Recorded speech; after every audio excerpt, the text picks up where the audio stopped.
Cool Figure TV. Revolutionary salute. Revolutionary salute. Like, share, subscribe. Welcome to the House of Revolution. You know I'm your humble host, the Yao Ming of Revolution, and I got a World War III alert. We have a World War III alert, but first be sure to wipe your feet. That means hit the like button, like, share, subscribe. Let everybody know Cold Figure is live this morning. Very dangerous times we in. Israel Parliament has green lighted an attack on Lebanon, which will trigger World War III behind what we are claiming is a false flag. Remember that a strike happened in occupied territory in the Golan Heights. Now let's look at this, that the people who were struck, the family members of the people who were struck, don't want to meet the Israeli government. They don't want to talk to them because they know that they the ones did it. Let's start with that. Israeli military has launched strikes across Lebanon, escalating tensions with Hezbollah. This follows a deadly attack on the Druze community in Maid al-Shams that killed 12 young people. Prime Minister Benjamin Netanyahu's office tried to organize a meeting with relatives of the children killed in the rocket strike, but the families preferred not to meet the Prime Minister, according to Haaretz. Now, the families of the slain children, Arab children, don't want to meet Benjamin Netanyahu because they know what you did. They don't want to talk to Benjamin Netanyahu because they know what you did. He wanted photo ops, and they got some, but the story is falling apart, but they still have green light. Salute, Grand Rising, salute, family. The Parliament in Israel still gave the green light for an attack that could set off World War III. Israeli media reports that Netanyahu was angered by Defense Minister Yoav Gallant's response to the strike. Gallant discussed options for action with security chiefs before Netanyahu returned from Washington and determined the courses of action. Head of the Druze Authorities Forum, Jabba Jadban, asked Israeli government ministers not to attend the funerals to keep the focus on the families. Ministers were met with anger in Maid al-Shams, with people booing Economy Minister Nir Barkat, Environment Minister Edith Silman, and Energy Minister Eli Cohen. Finance Minister Bezalel Smotrich was also asked to leave. See, they don't want to show that. They don't want to show that the Israelis are being booed and the people are screaming at them on TV, telling them to leave. We won't let our babies be photo ops for y'all terrorists. We know y'all don't care about kids. You've killed 20,000 in Gaza. So let's listen to a little bit of BBC propaganda. But as they say, Israel has got the green light to start World War III, which is going to be bad news for them in NATO. Israel's Security Cabinet has authorized the Prime Minister, Benjamin Netanyahu, to decide on the timing and manner of response to a rocket attack in the occupied Golan Heights on Saturday. Israel has blamed Hezbollah for the attack and vowed retaliation. Mr. Netanyahu said that Hezbollah would pay a heavy price. On Sunday, funerals were held for some of the 12 young people killed when the rocket hit a football pitch in a town close to the border. There are fears that the strike in the town of Majd al-Shams could ignite a regional war. Will Adams reports. The 12 young people. What happened to the 12 Israeli citizens? You're not hearing that because they wasn't Israeli citizens. What happened to the 12 Jewish babies? You're not hearing that because it wasn't Jewish babies. From the Golan Heights. Through the streets of Majd al-Shams, the coffins came one by one. A town reeling in shock, consumed by collective grief, terrified about what happens next. For months, they feared a disaster, but they never imagined it would take away their children. At the football pitch where they all died. Remember, these are Syrian Arabs who their land was captured by Israel illegally, and they are under occupation, just like the Palestinians. Just like the Palestinians, they're under occupation. They're Arabs, and they're not citizens of Israel. Died moments of silent reflection. Efforts to comprehend the speed of this tragedy. A playground transformed in an instant into a place of jagged metal, discarded belongings, and in the corner, the blood of the victims. We're told that a siren sounded just seconds before the rocket landed here and blew the fence right back. And look, just outside the pitch, meters away, there's a bomb shelter. But the children on the pitch, those watching, those on their bikes and scooters, they had no time to react. The mood changes as government officials arrive to pay their respects. There's real anger now, even from one man in uniform. They've been bombarding us for 10 months, he shouts. My children are crying every day. After thousands of Hezbollah rockets since last October, people here just want it all to end. When Israel's hardline finance minister shows up, some urge the government to strike back hard.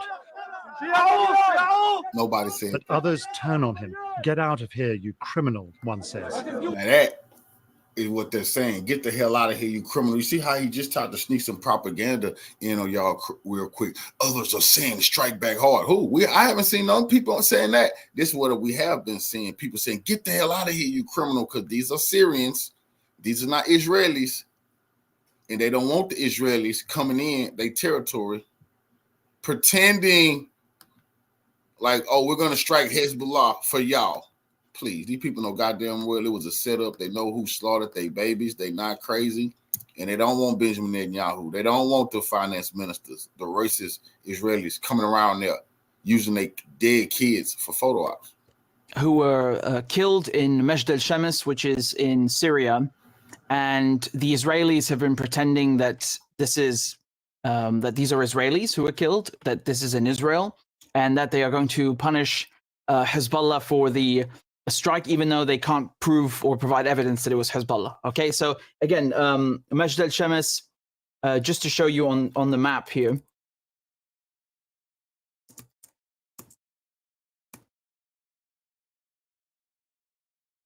Is right there in the Golan Heights, okay? So you see the dotted lines, okay? This is the Golan Heights, okay? These are the occupied Golan Heights. Israel invaded them in 1967. They've been controlling them since 1967. We've looked at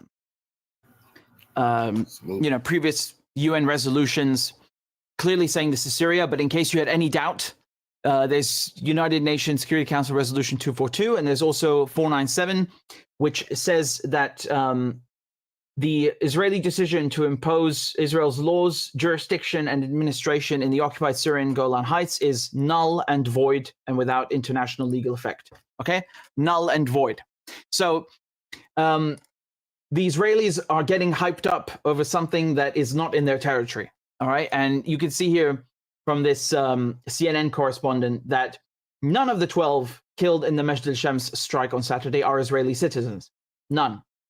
Israel has offered citizenship to residents, but most have refused. They have Israeli residency cards, but are not. Very important. You understand that World War III finna be started over some Arab kids who were killed, not Israeli kids. Israel using it for a pretense to attack Lebanon. So the U.S. will have to get into this war. That's why the media is being very selective how they talk about this story.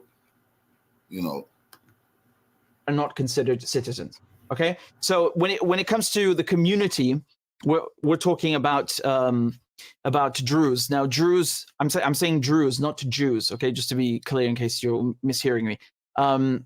Druze are basically, I mean, without going into the entire history of the religion, they're originally kind of like an offshoot, if you will, of Shia Islam, but they're considered something apart. Okay, so. They're considered their own religious sect entirely. And they are primarily Arab. They speak Arabic. And you have most of them living in Syria, then in Lebanon, and then in Palestine. So, if you find Druze who are in Syria, they will be very, patriotic. And it's funny, I was listening to the Israeli report, and even they were, corroborating that essentially. But I mean, it's, essentially they're very patriotic wherever you find them. And you have some who are in the Israeli army, but again, not from this community, okay? This community is in Syria. They feel Syrian, they identify Syrian, they reject Israel, and they say we are occupied people, okay? I've done a couple of reports in the past on the Druze in the Golan Heights and, Israel trying to build all this, because they've ethnically cleansed the place before, right? And they were trying to build on top of their farms and all this stuff. I think it was about 2 years ago. I did a report on the channel, just in case you want to watch it. Okay, so these are the names of the children, and it's so funny watching the Israelis post a video, a photo of them, and pretending that they care about these children, right? Like since when do the Israelis care about children? Period, right? And especially Arab children it's ridiculous. It's like, look at the names. You can tell these are Syrian names, right? Fakhr al-Din, Halabi, Abu Salah. Here's John, so that's a Christian name, for a Christian name from Syria. So these are all Syrian children, all of them, and they're aged. You can see between 10 to 16. Okay, so it's incredible that they say it was Hezbollah, because if you look at the impact crater, where is the crater? That's the point. This does not look like anything that Hezbollah would fire.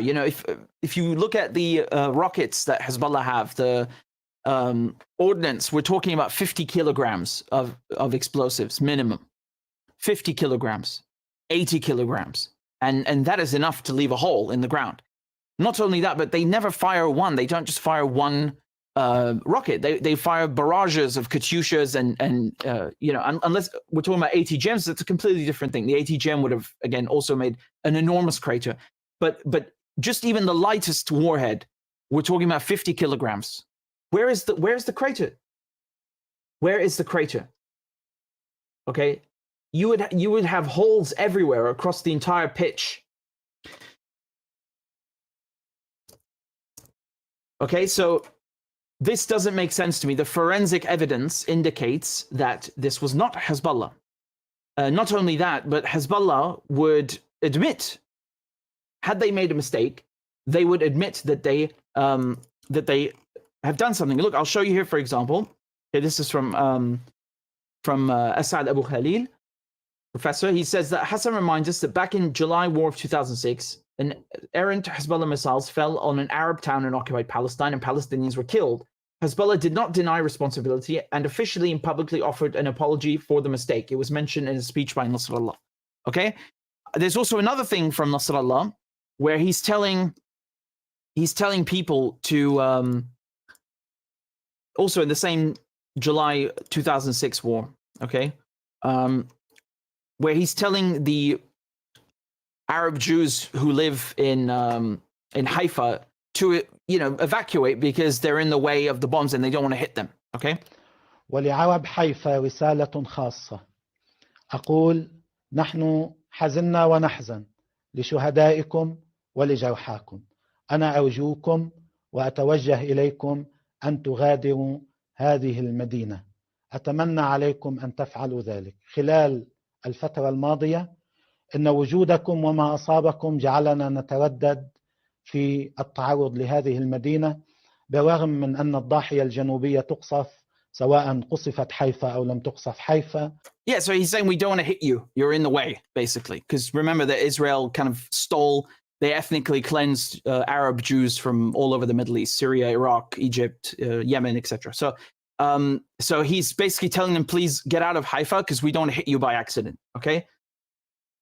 Just to give you an idea of Hezbollah and their position, you have to understand that when it comes to Druze, they are extremely patriotic in the Golan Heights. They're Syrian.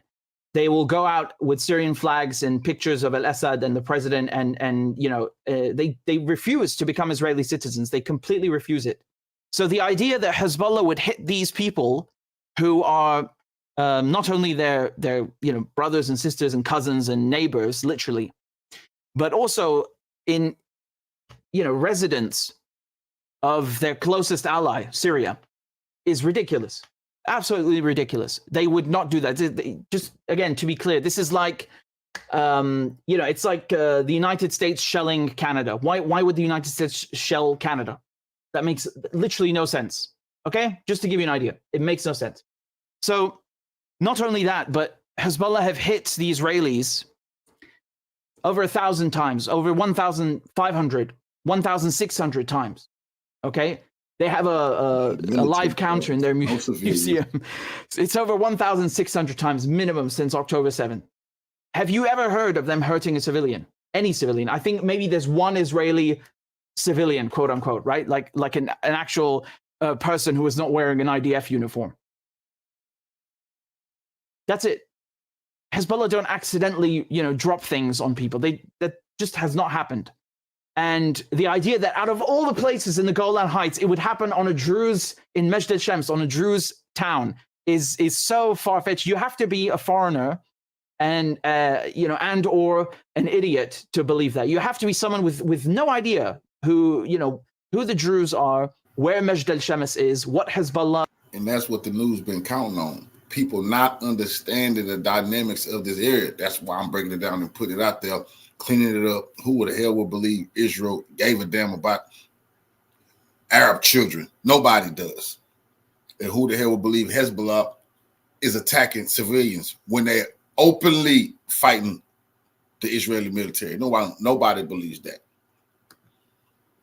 But regardless of what people believe, Israel has authorized an attack which will start World War III, because everybody gonna get in on this fight. If Israel, even Egypt just said they're gonna get in on it. If Saudi Arabia told Israel, you better not attack Lebanon, and Israel is saying, hell with that, we doing it because these children died. And their political and military alignments and goals are, to believe that. You have to be like this, like German media. Look at them writing tödlichste Attacke auf israelische Zivilisten. They're not Israelis. Once again, these are Syrians with Syrian names and who live in Syria and reject Israel. But, I've never seen the Israelis so upset about dead Syrians in my life. I think it's the first time they've ever given a crap about dead Arab children and dead Syrians. So I can't wait to see what their retaliation, quote unquote, is. So even if you believe that Hezbollah did this, even if you believe that, you really believe it was Hezbollah, their beef is with Syria. It's not with Israelis. Do you understand? Even if you believe that Hezbollah did this, their beef is with Syria. It's not with Israel. These are not Israelis. This is not in Israel. I can't be clearer. Okay. And the irony is, Netanyahu tried to meet with the families of the victims, and they said no. I mean, just to really drive the point home. This is in the times of Israel. Families of kids killed in Golan, they should be writing the Syrian Golan Heights rocket attack, refused to meet Netanyahu. Yeah. They don't want to meet him. They're disgusted. Okay. Prime Minister Benjamin Netanyahu's office has unsuccessfully tried to organize a meeting today or tomorrow between the premier and several relatives of the children killed in the Hezbollah rocket strike. Again, where's your evidence? Where's your evidence? So, that really, I think, drives the point home. And the question is now, well, what was it? If it wasn't Hezbollah, who the hell did this? Okay, so we have two other possibilities. The other possibility is that this was an Iron Dome misfire. Okay, so when there are Hezbollah rockets incoming, the Israelis activate the Iron Dome to shoot the rockets down. Okay, you have a missile that follows and tries to shoot down the rocket. Sometimes these missiles don't work. Okay, they're duds. They misfire or they go in the wrong direction, and they all the time, and they blame it on Russia. Hit when it's a Ukrainian air defense missile that really killed the civilian. Random people or random targets. As a matter of fact, I have a video to show you of an Israeli Iron Dome missile doing just that in the exact same town 3 months ago, or 4 months. Now it's March, so here's the video, okay? This is in Majd al-Shams, the exact same town in the Golan Heights, and you can see the Israeli Iron Dome just randomly landing, on the town.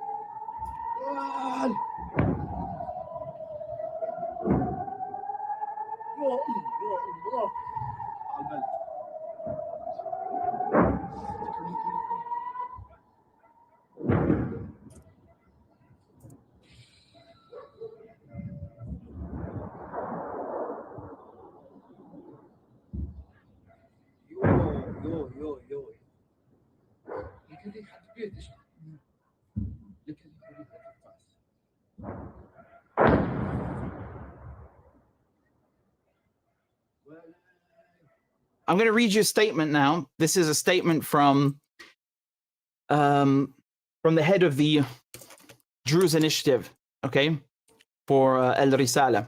And he says, the missiles that fall on the Druze villages in the Golan and the Galilee are Israeli interceptor missiles, okay, from the Iron Dome. And they always cause great damage to places and to lives. We see Iron Dome missiles miss their targets and fall on us every day. There's also an eyewitness who said the same thing.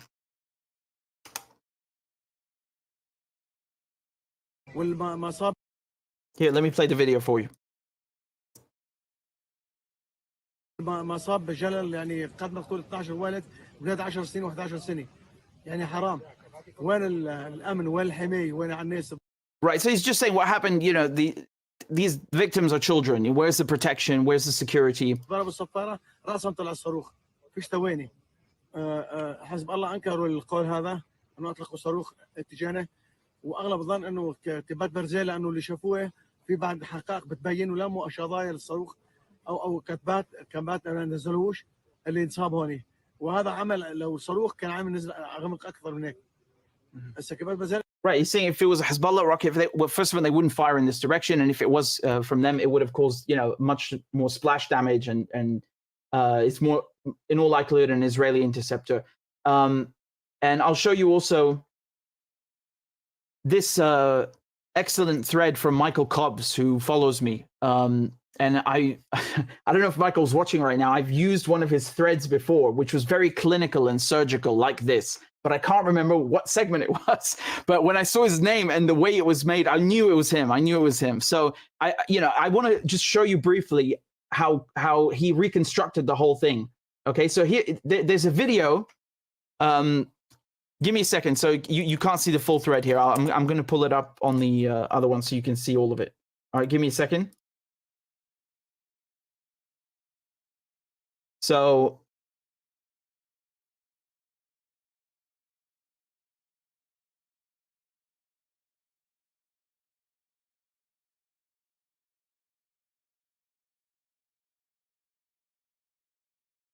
okay, I think you should be able to see it now. Yeah, so you know, he goes through the whole thing, and this is the video. It's the only video. I think there might be a second one, but I haven't verified it yet. But you can see the strike. Okay, you can see and hear it, and he goes into analyzing the sound. So let's just watch it.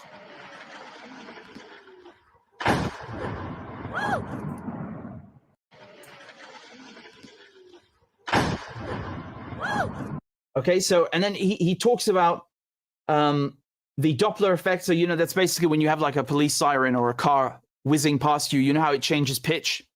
So he's trying to explain that basically it's a straight line. It's not supposed to be a straight line. He says Hezbollah admit to having attacked the Hermon brigade in the Golani barracks with a Falak 1 rocket.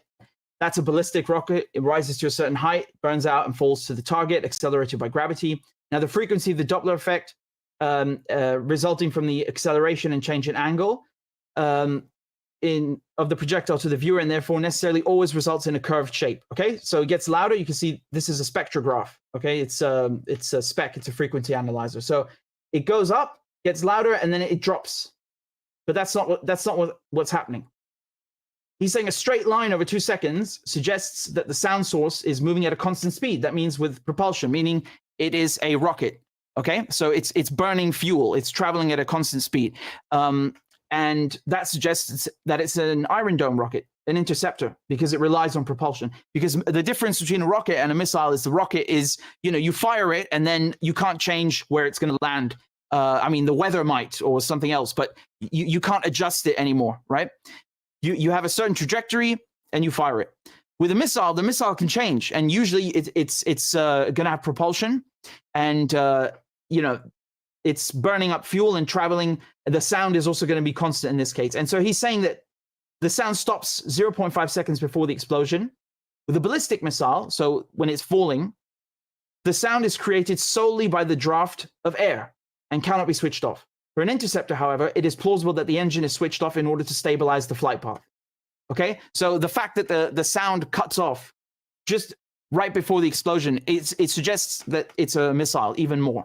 Okay, and he gives this as an example. This is the video I just showed you in March. So, you know, I mean, see, sound analysis like that is also being used. I played some of that on one of my lives to show that there were more than one shooter besides the FBI, the Secret Service sniper, and Trump shooting. So this sound analysis and evidence is proving that it absolutely was a IDF, Iron Dome, air defense rocket, and not from Hezbollah. But do you think the news or the U.S. give a damn about proof? Hell no. This is what's so we're talking World War III here.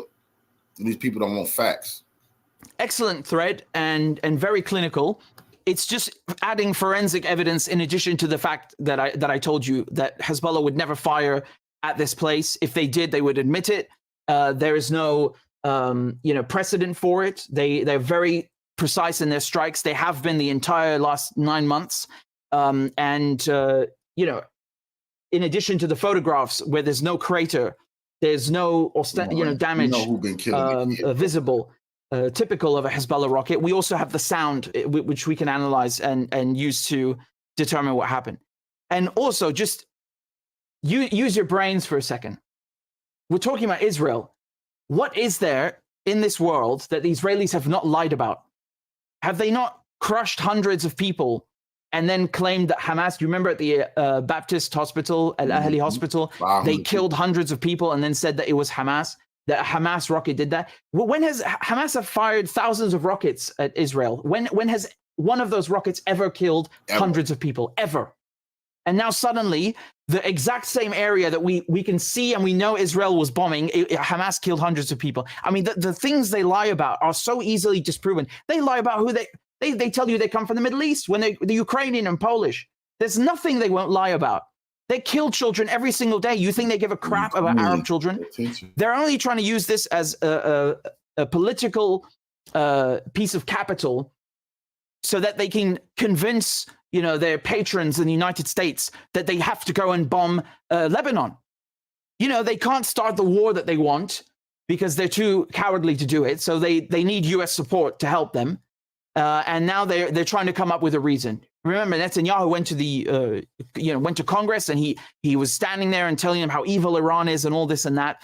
And the Israelis know that if they attack Lebanon, Iran is going to help. And so they need the Americans. They need the Americans to approve. And I mean, this is ridiculous. Also the fact that it's a Druze community. The Israelis would love nothing more than to see Hezbollah and the Druze community, again, the largest one is in Syria and the second largest in Lebanon, okay? So it's significant. The Israelis would love nothing more than to see the Israelis would love nothing more than to see Druze and Hezbollah fighting with each other, or, public support turning against Hezbollah. Oh, look how reckless you are. Oh, you're attacking Arabs now. Oh, you're denying it and refusing to take responsibility. You're shameless and dishonest. Blah blah blah blah blah. And of course the best one, which is you're gonna start a war and you're gonna bring Israeli bombs and onto have them rain down onto us. I mean, there's a lot of political infighting to be gained from blaming this on Hezbollah and convincing Arabs and Lebanese people that that's true.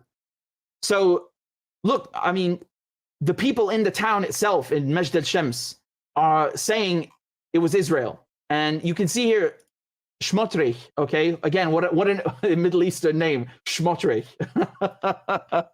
So Middle Eastern, it's just, it exudes with Palestinianness. So he tried to go there. Okay, this is the finance minister, the Israeli finance minister. He tried to go to the funeral today, and they chased him away. 1 second, you should be able to see it now.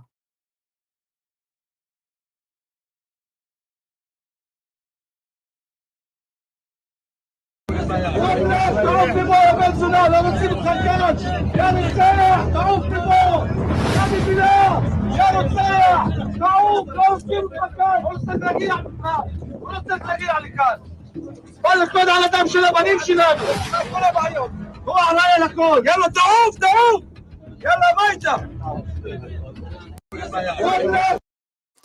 So, they've been looking for a reason this whole time to have a war with Lebanon, because Hezbollah have been humiliating Israel militarily, destroying all of these towers that they have and all these expensive sensors and microphones and surveillance equipment, their electronic warfare, their radar systems, all of them have been destroyed, systematically over the last months. Billions and billions and billions of dollars just, gone down the toilet. They've shot down their drones. They've shot down their early warning and reconnaissance systems, these Sky Star and Sky Dew balloons. They've shot down the operators of the balloons at the same time. They've destroyed their Iron Dome batteries, the command and control centers, the radar. I mean, there's nothing left. There's nothing left. They've set the settlements on fire. They've pushed the entire line back into Israeli quote unquote territory.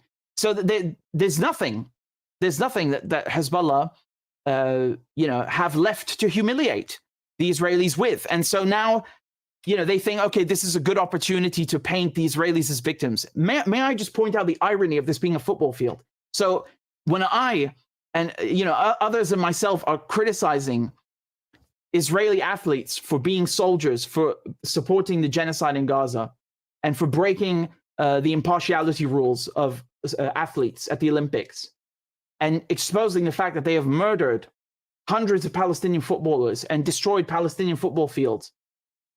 All of a sudden, there's, so-called quote, Israelis. These are not Israelis, they're Syrians, but they claim Israelis being hit in a soccer field, in a football field. I mean, the chances of that happening at the same time everyone is saying Israel should be banned from the Olympics are astronomical. They're just astronomical, right? And a children's football field on top of it, like out of all the football fields in Israel, it's astronomical that this would happen. Yes. And we're supposed to just believe that. I'm not necessarily suggesting, it's a false flag or something, because the Iron Dome is crap. It literally does fail. I showed you evidence of that. So it's completely, entirely possible that the Iron Dome just, by accident hit that. But it doesn't mean that it was Hezbollah, okay?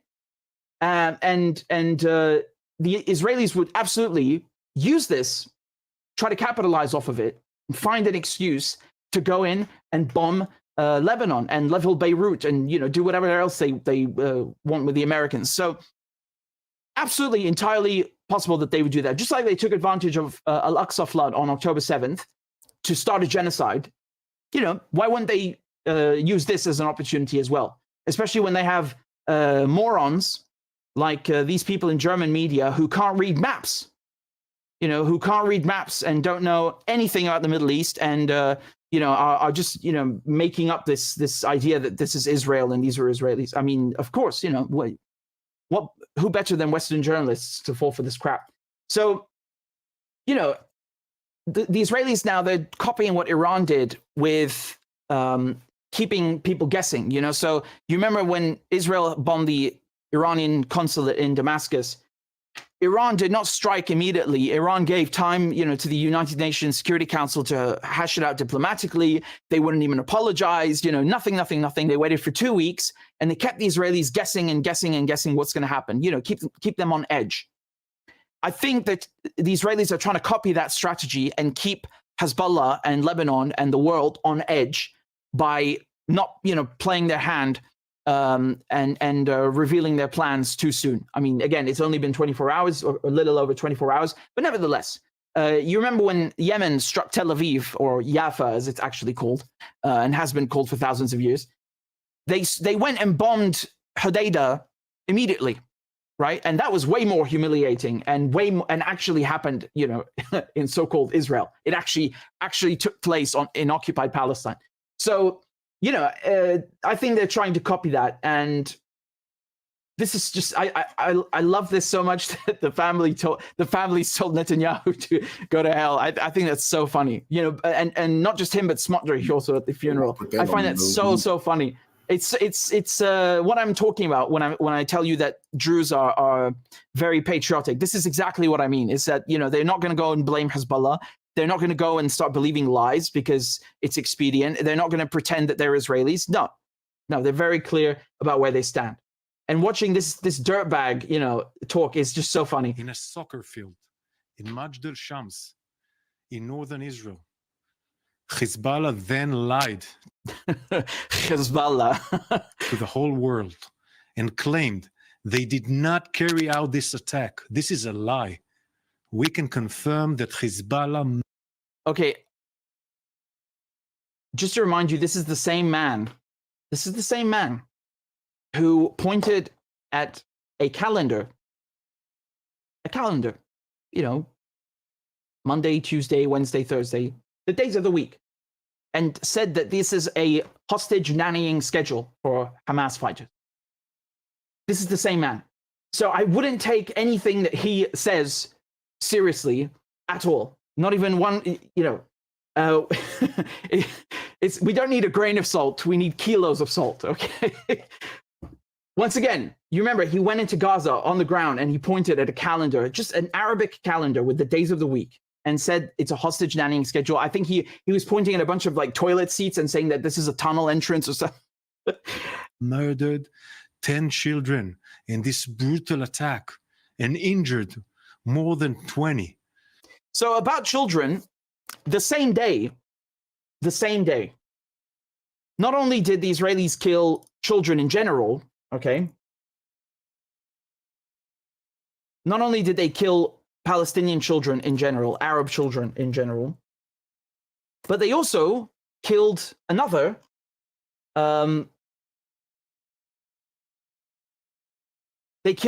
player, okay? They killed another Palestinian child in Gaza who plays for football clubs.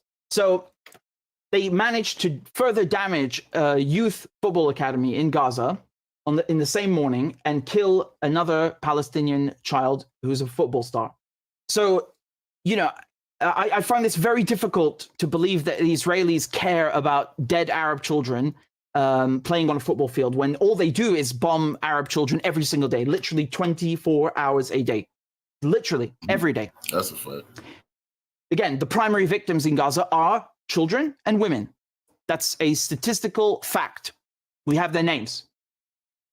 So this is, you know, there are 20,000 children missing, by the way, okay? So those are not counted in the dead, just to be vigilant and rigorous. They're not even counted. They're missing. No one knows where they are. They're likely dead, though. So I don't buy any of this. I don't buy any of this. I think the Israelis want to start a war with Lebanon. They, you know, if they do that, though, they're morons, because look how difficult it is for them in Gaza to, you know, penetrate the defenses of the Qassam brigades and the other brigades that are fighting against them, the PFLP, Islamic Jihad. They have failed within the last 9 months to accomplish a single military objective, a single one, okay? They have failed. And Hamas and the other brigades are living under siege. They're surrounded, right? They're pinned down by air, by land, by sea. Whereas you look at Hezbollah did not have the same challenges. Hezbollah were able to kick out the Israelis from South Lebanon. They liberated it. They were able to, you know, wipe the floor with them in 2006 again. And since then, they've been building up their arsenal, building more tunnels. Just, you know, they have, just by virtue of not being under siege also, they have far more capabilities than Hamas do. So if the Israelis are struggling in Gaza this much, what do you think is going to happen when it comes to Hezbollah? I mean, I told you, I listed to you all the things they've done in the last months, with the Iron Dome, with the Sky Star and the Sky Dew, with the radar towers and the surveillance and the settlements, setting them on fire. You know, hundreds of thousands, at least 100,000. I think the number is double, but at least 100,000 Israeli settlers have been evacuated from the border, so-called border with Lebanon. So it's putting an enormous strain on their economy. It's an enormous military humiliation, and Hezbollah are achieving their political goals of helping the Palestinians. So, you know, if they really want to start a war with Lebanon, I mean, be my guest. Be my guest, because that's really going to be the final nail in the coffin for this colony. I'm telling you, it's the final nail in the coffin. They are going to wipe the Israelis out like nothing you have seen in history.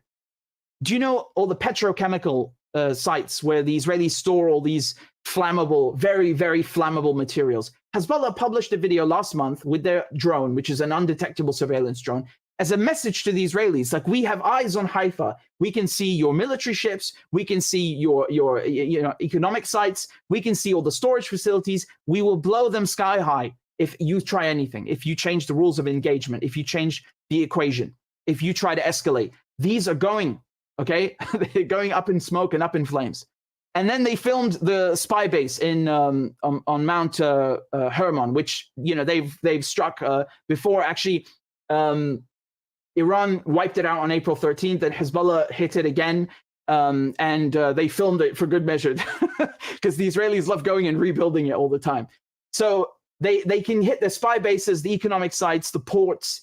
And then on top of that, they filmed the Air Force Base, the Ramat David Air Force Base, which used to be an RAF base and now is an Israeli Air Force Base, and published the name of the commander. I mean, like, these are messages to the Israelis that we can see you and we can hit you in places you never thought possible. And our intelligence is good. We know who is running the bases, even we have their photographs and the names. You know, you got Israeli troops in the base who don't even know the commander's real name, and then Hezbollah are just publishing it. So we're not dealing with Hezbollah of 2006 or the 1990s. This is Hezbollah 2024. It's a completely different beast. You know, it's the best armed and best trained non-state army in the world. In the world. They have the biggest arsenal. They have the best fighters. Just look at, you know, what they've done.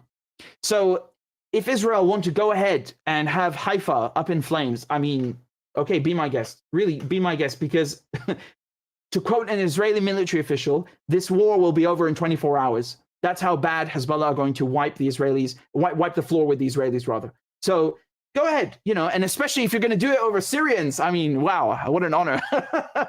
It's the first time in history the Israelis actually retaliate for dead Syrians instead of going and, adding insults to injury. But I mean, this is something else. It's going to be adding injury to themselves. Really just amazing, really amazing that they pretend to care. I'm sorry, but there's no way on earth you're convincing me that a Hezbollah rocket did that. You would know if it was a Hezbollah rocket. Trust me, you would. So I think we can put that story to bed, okay? This was not Hezbollah. In all likelihood, this was Israel. And by the way, when I said before that there's a third possibility, which is a very remote possibility, but it could be, who knows? Maybe someone from Syria fired it.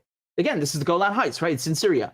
But I doubt it, because, again, who would be firing at Majd al-Shams from inside Syria? That makes literally no sense. So, I mean, we could also list a million possibilities. We could say it was aliens from outer space who also drone struck it. I mean, we could sit here and come up with a million fantasies. But at the end of the day, the highest likelihood is that this was Israel. Their Iron Dome sucks. Their Iron Dome has misfired on this town before. The Israelis do not care about Arab children. They are happy to kill Arab children. They do it every single day. And they are liars of the highest order. They lie about everything. They lie about who they are. They lie about the history of their colony. They call it, they changed the whole damn name. They lie about UNRWA, being infiltrated by Hamas. They lie about Hezbollah every other day. What lie is there that they haven't told? Okay, what is there that they haven't told? I mean, it's insane. Even the other day, Netanyahu was standing in Congress and saying, how many casualties, civilian casualties in Rafah? Practically none. Those are the words he said, practically none. I mean, okay, yeah, you go live in your fantasy. And if you want a war, then just start the war. Stop, pussyfooting and beating around the bush. Just start the war. If you really want a war, just start the war. Okay, Hezbollah, the men in Hezbollah will put you back in your place. Just do it. Come on, stop wasting time and get this over with. All right.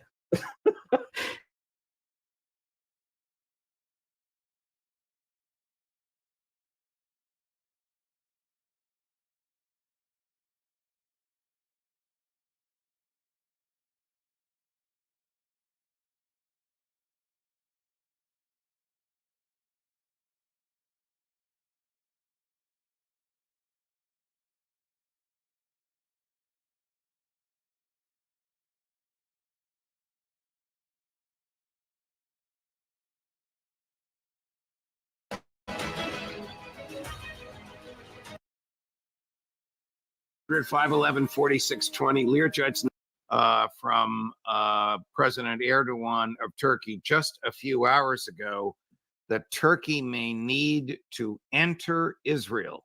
We'll play the tape and I'll ask you what you think about it. Sure. What was our import-export ratio in the defense industry? Where have we come to? But my dear brothers and sisters, let none of these fool us or should deceive us. We must be very strong so that this Israel cannot do these ridiculous things to Palestine.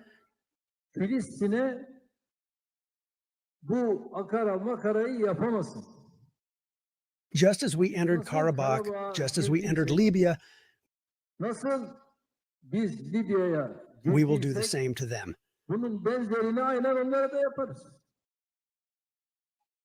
There is no reason for us not to. We only have to be strong so that we can take these steps. How serious a threat is this that the Turkish armed forces would, to use his phrase, enter Israel because there is no reason not to? It's not serious unless, and the unless, of course, is if there becomes an all-out war between Hezbollah and Israel in the north of Israel, as well as the Gaza escapade. If that happens, all bets are off. Turkey will have to maybe do more than rhetoric. So far, though, Erdogan is really good at rhetoric. When he talks about entering Karabakh or entering Libya, well, that was not much. He supported the current unstable government of Libya. Karabakh, it's not quite clear what he did, but if he's suggesting he's going to send troops into Israel, not yet. I would not take it seriously. Is he something that the Israelis should be worried about if they contemplate a major conflagration against Hezbollah, or is he the last of their worries? He's not the last. There are economic ties. If I recall correctly, there's the provision of oil and other fuels, and there's an active trade between Turkey and Israel. So Israel's economy is falling apart anyway. This would be part of their calculation. They wouldn't want this, but God knows what Netanyahu, now that he's been authorized by the Israeli cabinet to do his own retaliation, so to speak, against that firing against the Druze up there on the Golan. Now that he's been authorized to do that, together with Army Chief Golan, God knows what's going to happen, and that's of course the big question right now. Before we get to who attacked the Druze and what is likely to happen, what is your take on the Chinese and Russians flying jets close to Alaska? And would American intel have known they were coming before they got there? The answer to the last one is yes, certainly. There's lots of radar and other coverage of that part of the world. This is the first time they've done this as a joint operation. My God, Russia, Chinese joint operation. Tu-95, great big bombers and escorts, Chinese. Not too many, I think there were 4 aircraft, and they didn't enter into Alaskan airspace, of course, but they had done that before. They hadn't really done that, something like that, for many, many years. And Putin yesterday at Navy Day called attention to the fact that the Americans are really, really, really complaining about this, when the Americans have been doing that to Soviet airspace or Russian airspace regularly, not entering it, or sometimes entering it, but being chased away for years and years. Putin said this stopped, we fell apart, and, it was clear we didn't have any real big grudge against the U.S., but they didn't stop. And so, yeah, this is new.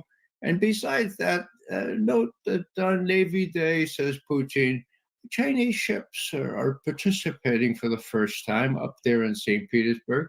Not only that, but we have a warship from India and one from Algeria, and there are 30 other nations represented here for celebrating Russian Navy Day. it's quite a change in attitude, and Putin is trying to stick it to us. He also mentions one other thing, one really remarkable thing about these offensive strike missiles. We call them long-range missiles that the Germans have acquiesced and are putting in Germany starting in 2006 on a trial basis. He had some really interesting words to say on that. We can get into that later if you wish. He's not very happy about it. Here's exactly what he said. Cut number 1. The situation recalls the events of the Cold War era. If the U.S. implements such plans, we will consider ourselves free from the previously imposed one-sided moratorium on the deployment of medium and shorter range strike systems. We will take mirror measures for their deployment. We will take mirror measures for their deployment. What does that mean?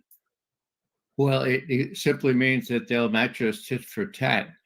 But, Judge, I've been looking really closely at the language used here. And you recall he's already set those systems up in Cuba and Venezuela. Russian warships just docked again. Remember, they docked a month ago in Cuba and Venezuela. Well, they just docked again yesterday in Cuba, the naval ships. And what do you think these ships are bringing? They're bringing these weapons that Putin is letting the U.S. know. If you think you're going to get away with putting these weapon systems in Germany or in Ukraine, you're going to pay for it. Medium and shorter range missiles. Well, the U.S. and Germany have agreed to put long range missiles in Germany. What's that all about? I'll tell you what I think that's all about.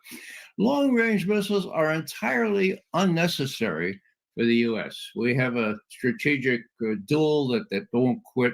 There's a balance. How about Germany? Oh, you put these missiles in Germany, and what is Putin threatening to do? Not to hit the U.S. with long-range missiles, but Germany with medium and shorter range missiles. So I don't know what Scholz in Germany is smoking, but when he said the U.S. decided to do this and we agreed, that just shows once again the servility with which the German government looks on the United States or whatever it wants to do. That's okay, even though the real target here, as Putin made clear yesterday, is Germany, is where these bases will be and where these missiles will be fired from.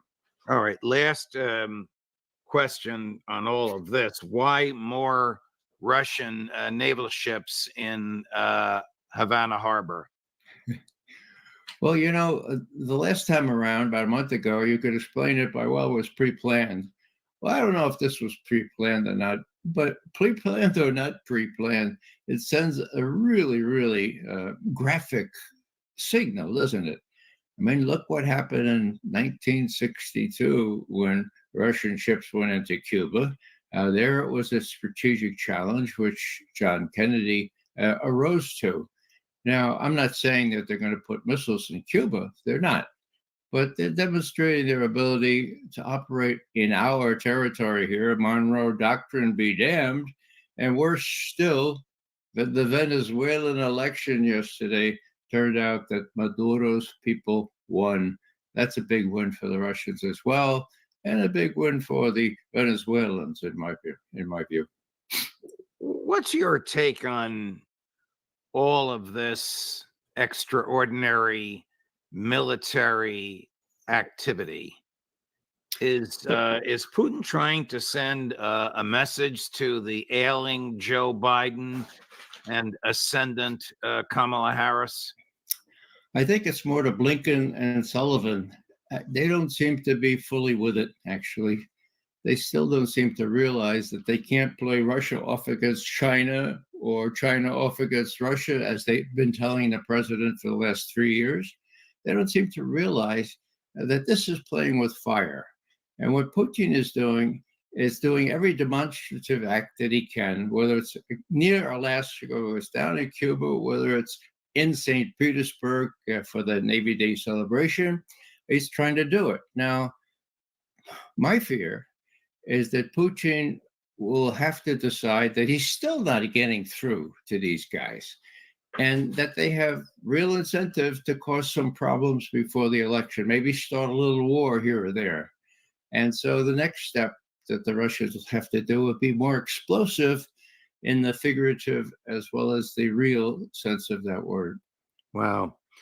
Let's transition to Israel and Gaza and Israel and Hezbollah. Let's start with Gaza. I understand that the latest terror to strike the Palestinian people is polio,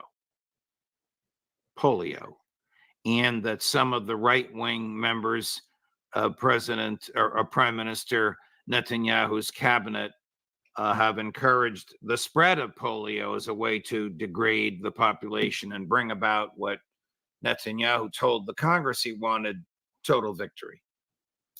Am I overreading this? No, that's what they're saying, my God, and that's what they're doing. Now, polio has been detected in all kinds of sewage and all kinds of other stuff that has been the result of the bombing in Gaza. It's the first time this polio virus has appeared since it was eradicated two decades ago. Okay, and that virus could go back to Israel as well. Meanwhile, as there's all kinds of respiratory infections. Half of the Gazan people have upper respiratory infections. There are signs of jaundice and hepatitis. They're looking for plague. Now, you mentioned this advisor to the Netanyahu government. He was a past national security advisor, okay? And he's a general. And what he said was, this helps. This is when we get rid of those Hamas, meaning Palestinian people, and then this saves casualties from the IDF, from our army. They won't have to face as many people.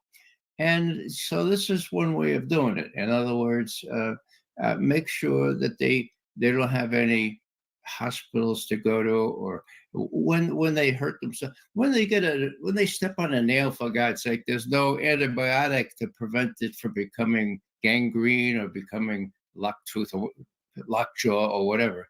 So this is part of it. The other part, Judge, is that it's become very clear that there are no shipments of any volume going into Israel to prevent hunger.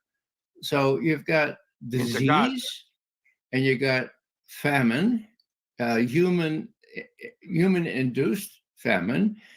The head of the Israeli army says right after October 7th that we're going to prevent water, we're going to prevent food, we're going to prevent fuel, prevent medicine from going in there. That, my friends, is genocide, and that's what's going on. So anybody has any doubt about what the Israelis are trying to do, they're trying to either kill or expel or do away in some way with all the Palestinians. And they've already got, according to the Lancet up there in Britain, about 200,000 dead because of these, not only because of the bombing, not only because they're trapped under these buildings, but because of disease now and continuing hunger. And Biden can do all he wants and say, I've tried to do this, I tried to get, but there are no trucks going in worth mentioning with food, medicine supplies, or anything else that the Gazans need. And, that's genocide pure and simple. It's not only the arms we're providing to Israel, it's all these other things that we shut our eyes to and say, okay, Netanyahu, you're real popular here in Congress. You could do whatever you want.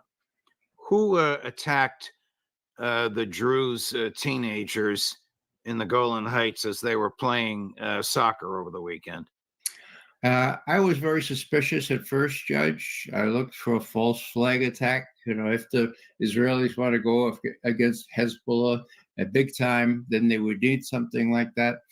But the reportage that I've seen indicates that it was a Hezbollah missile that struck there. Now, the question is whether that was intentional. It looks very much as though it was not intentional. There are Israeli outposts on the two mountains. They're really big hills in the area. This one went astray. Why would Hezbollah want to target kids playing soccer? So my analysis is that it went astray. It was not intentional. And curiously enough, the Hezbollah people are saying pretty much that, and they're conferring with the Iranians because they need to do that in case the Israelis take retaliatory steps that could start a wider war. That's where Erdogan comes in as well. Now, the irony of this thing, the dissimilarity, 12 Druze kids. Well, first of all, this is not really properly internationally recognized as Israel. Okay, this is part of Syria under international law. I've been up there. The Golan commands a view down in Damascus, for God's sake. It almost seems Damascus. It's very high ground, very strategic territory. So President Trump said, okay, let's let that be part of Israel. Now, we recognize it's part of Israel. It's not part of Israel. Does that matter? Yeah, the Druze don't like the Israelis, but the Israelis are trying to use this in a way that could really redound to a wider war against Hezbollah. I don't know if they'll do that or not. There are lots of people in the Israeli army that says, let's just take it on too much. And as I've said before, Netanyahu is going to say, look, didn't you see my speech before Congress? 53 times they got up. And did you see that? And Biden and Sullivan, and go, give me a break. We'll get no problem. We'll just go after Hezbollah. If we get in trouble, as we likely will, the U.S. will have to come to our aid, being an election year and everything else. So, look, don't worry about it. Let's do it. That's what Netanyahu wants to do. And what's lacking is any definitive U.S. statement, a definitive one, an official one that says, look, you go against Hezbollah unprovoked, and we will not support you. If the administration said that in very certain terms, then the army, the Israeli army, would have some sort of lever to use and say, well, look, Netanyahu, you say the U.S. is going to come to your aid if we get in trouble up there, which we likely will. But they say they're not. How do you square that circle there, Bibi? And he'll be in trouble because the Israeli army is a powerful independent force, even though nominally they're under the orders of the prime minister.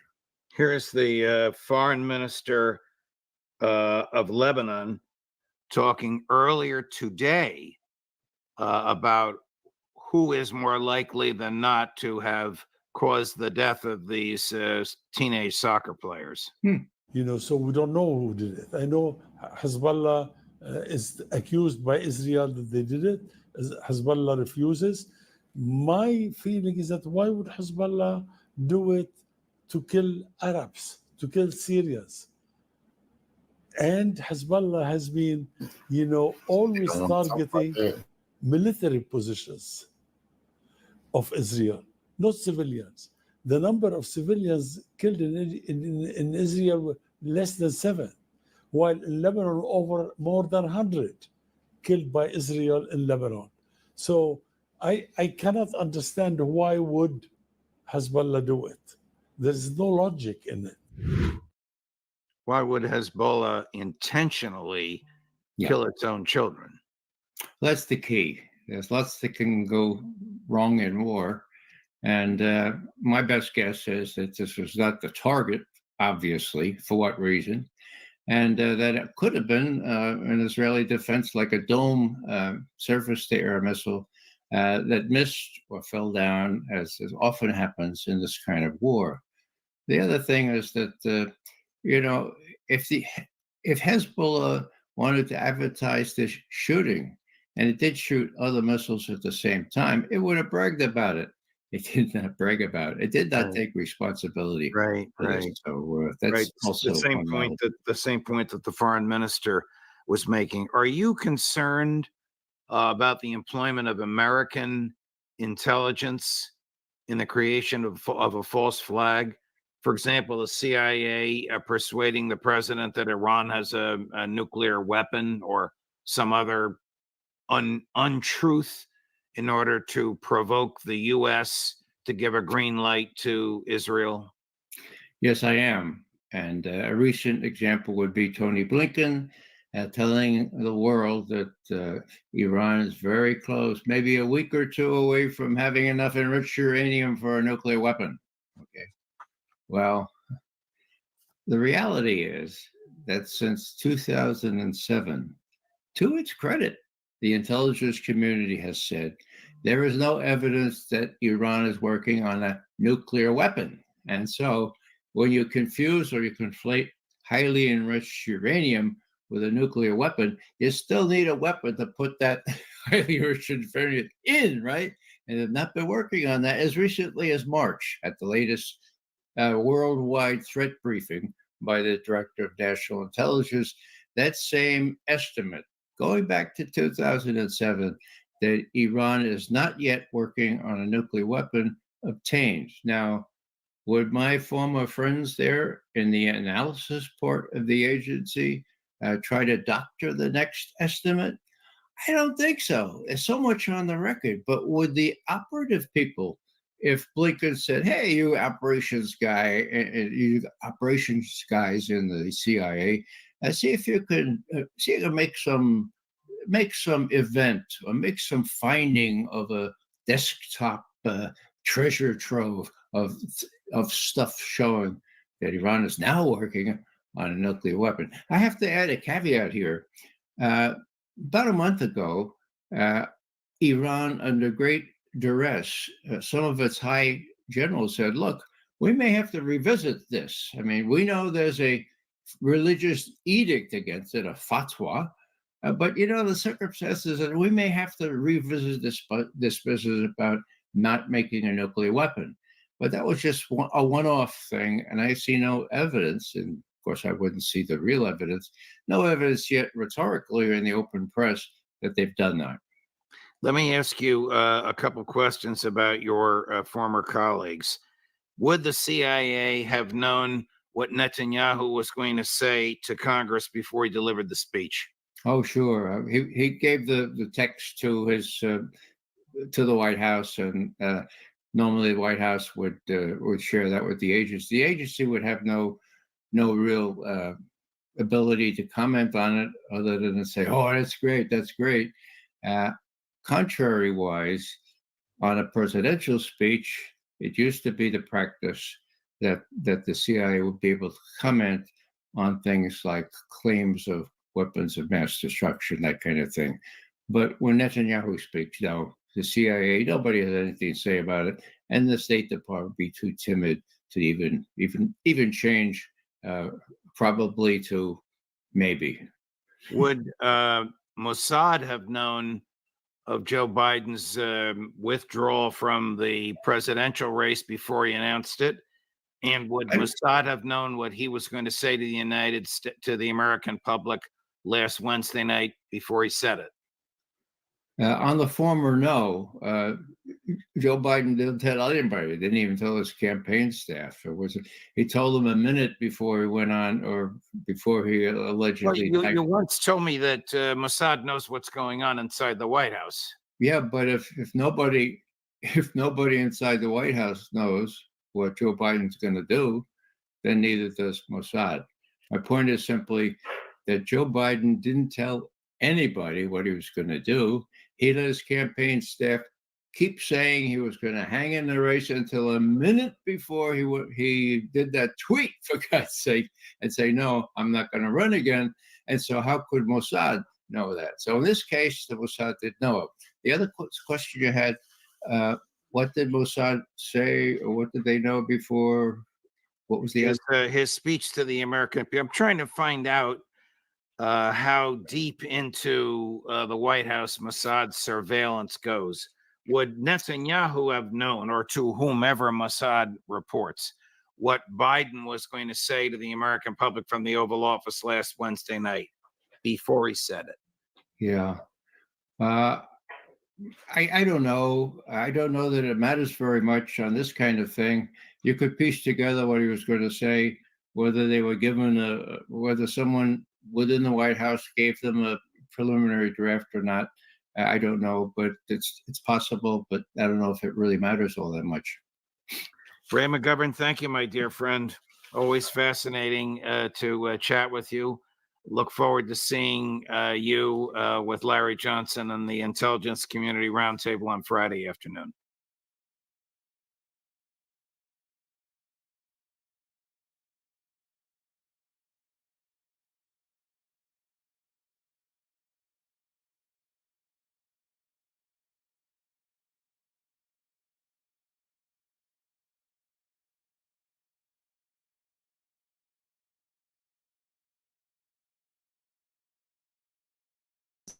Their Iron Dome, which that Israel suddenly cares about children and can think whatever he likes. In self-defense. Yeah. Hezbollah and say that, well, you know, you're going to cause an all-out war, which is what we all north. And then on top of that, they may very well be on fire and a serious conflagration at that. Say that. +1-844-944-3344 in the UK and Ireland, free of charge. 080819655. Usually MEA, which flew during the Civil War, never stopped flying. The MEA, Middle East Airlines, Lebanon's own national carrier, is marooned in London and many other capitals this evening. How serious is this threat? What happens next? Hi, George. Thanks for having me on.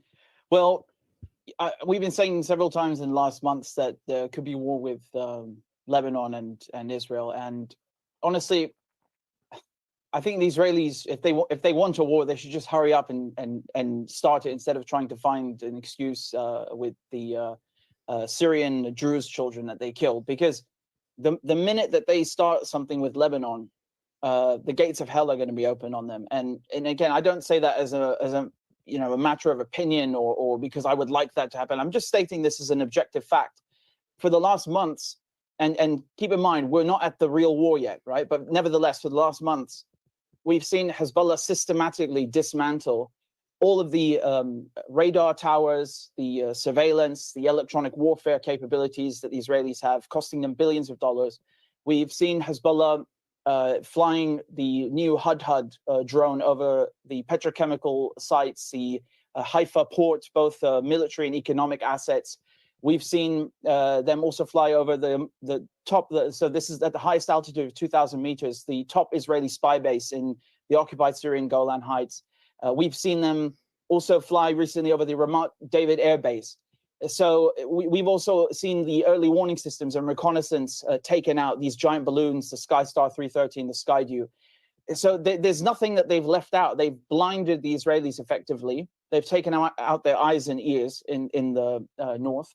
And then on top of that, they've destroyed their Iron Dome. And as a result, we've seen all these settlements set on fire. So, you know, I don't think that the Israelis, again, I don't know if it's sensible to make a prediction, but I don't think that the Israelis would be particularly smart to start a war with Lebanon. And if they did, they are going to be destroyed within 24 hours. And that's a quote from an Israeli military official. So, you know, if we've seen all of these things happening before the actual quote unquote war, we can only imagine what's going to take place once an actual war begins. All of these economic sites in Israel will be destroyed. And it's going to be for once the Israelis that take a real proper thrashing rather than them just, you know, casually bombing Beirut and getting away with it. They used the phrase in the Likud press release and media this evening that Israel would attack all of Lebanon this evening. In other words, escalating, expanding the war from south of the Litani, from the Hezbollah heartlands, into the capital city itself. Now, you and I have both been in a Beirut reduced to rubble, the last time in 2006. that's deliberate, isn't it? It's to tell the international community, it's to tell the people in Lebanon who don't like Hezbollah that we're about to destroy your towns and cities, and it will be Hezbollah's fault. Again, is that bluff? And if it isn't bluff, what do you think the international impact of that will be? Lebanon on fire and Beirut destroyed.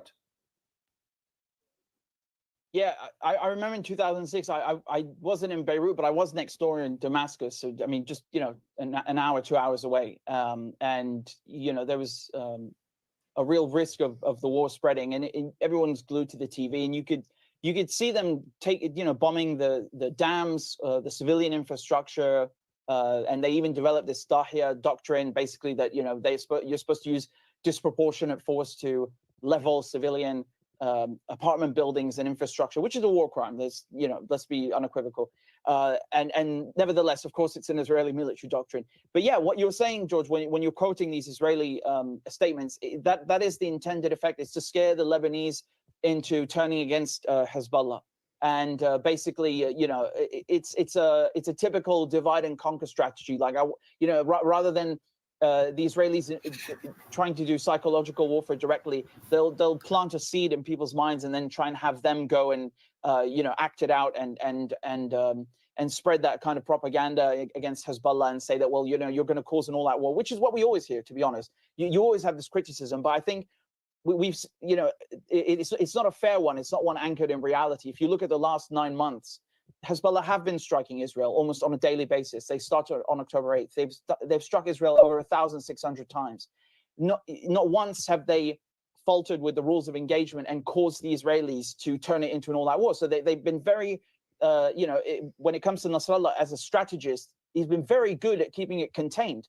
We have to admit that, even though the Israelis surely recognize this, and it probably makes them angry and annoyed, because they know that if they respond if they go and bomb deeper inside of Lebanon, which has happened on a few occasions, Hezbollah just do the same thing. They'll go and bomb deeper inside of occupied Palestine.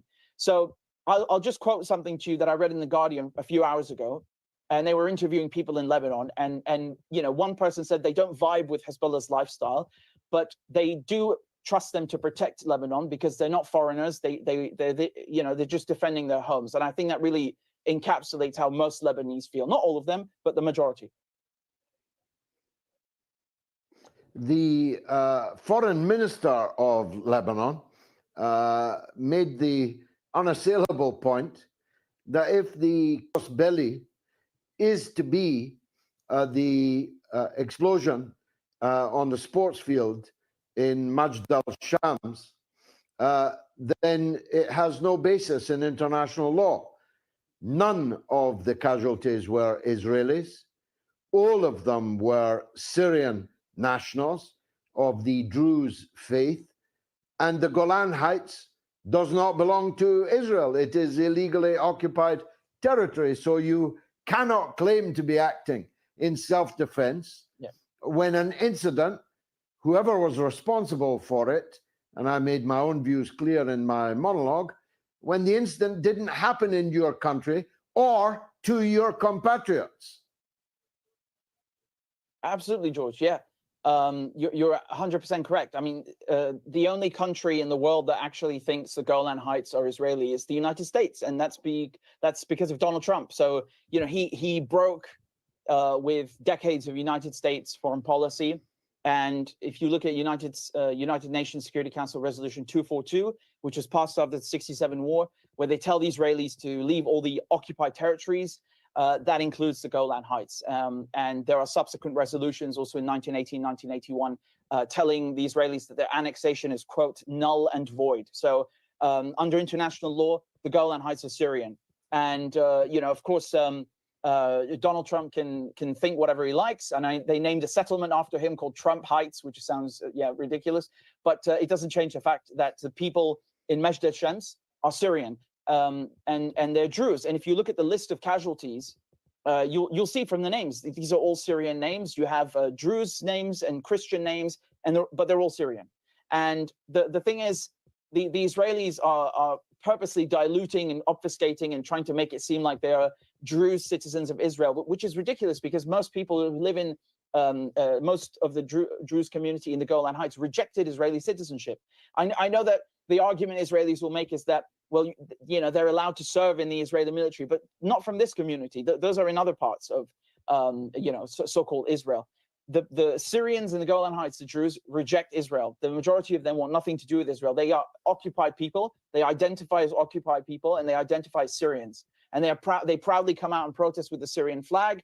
And they've done this a million times. So there's, you know, there's no mix-up to be had here.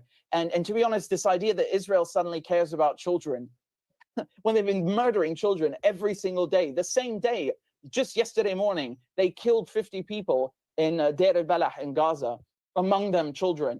I mean, the irony is one of them was a footballer, and they've killed 66 children since October 7th, who are football players in youth academies. So just to draw that kind of that contrast between Israel pretending that, you know, their citizens were killed on a football pitch, complete nonsense. As a matter of fact, I have my doubts that it's Hezbollah, that we can blame Hezbollah or say Hezbollah are responsible, because as I was saying before, they've struck Israel 1,600 times. They've never, you know, accidentally hit any Druze communities or civilians. On the contrary, it's the Israelis, their Iron Dome, which has misfired on Majd al-Shams, on this exact same town in just in April, a few months ago. This happened, and it was recorded on video. So these are Syrian citizens. The Israelis have no sovereignty over this piece of land, and any attack that they would predicate on, you know, and based on what happened to these Syrian Druze is, you know, it's completely absent of any logic. I know the Druze people very well, but for those watching who don't, kindly describe what do we mean? Who do we mean by the Druze?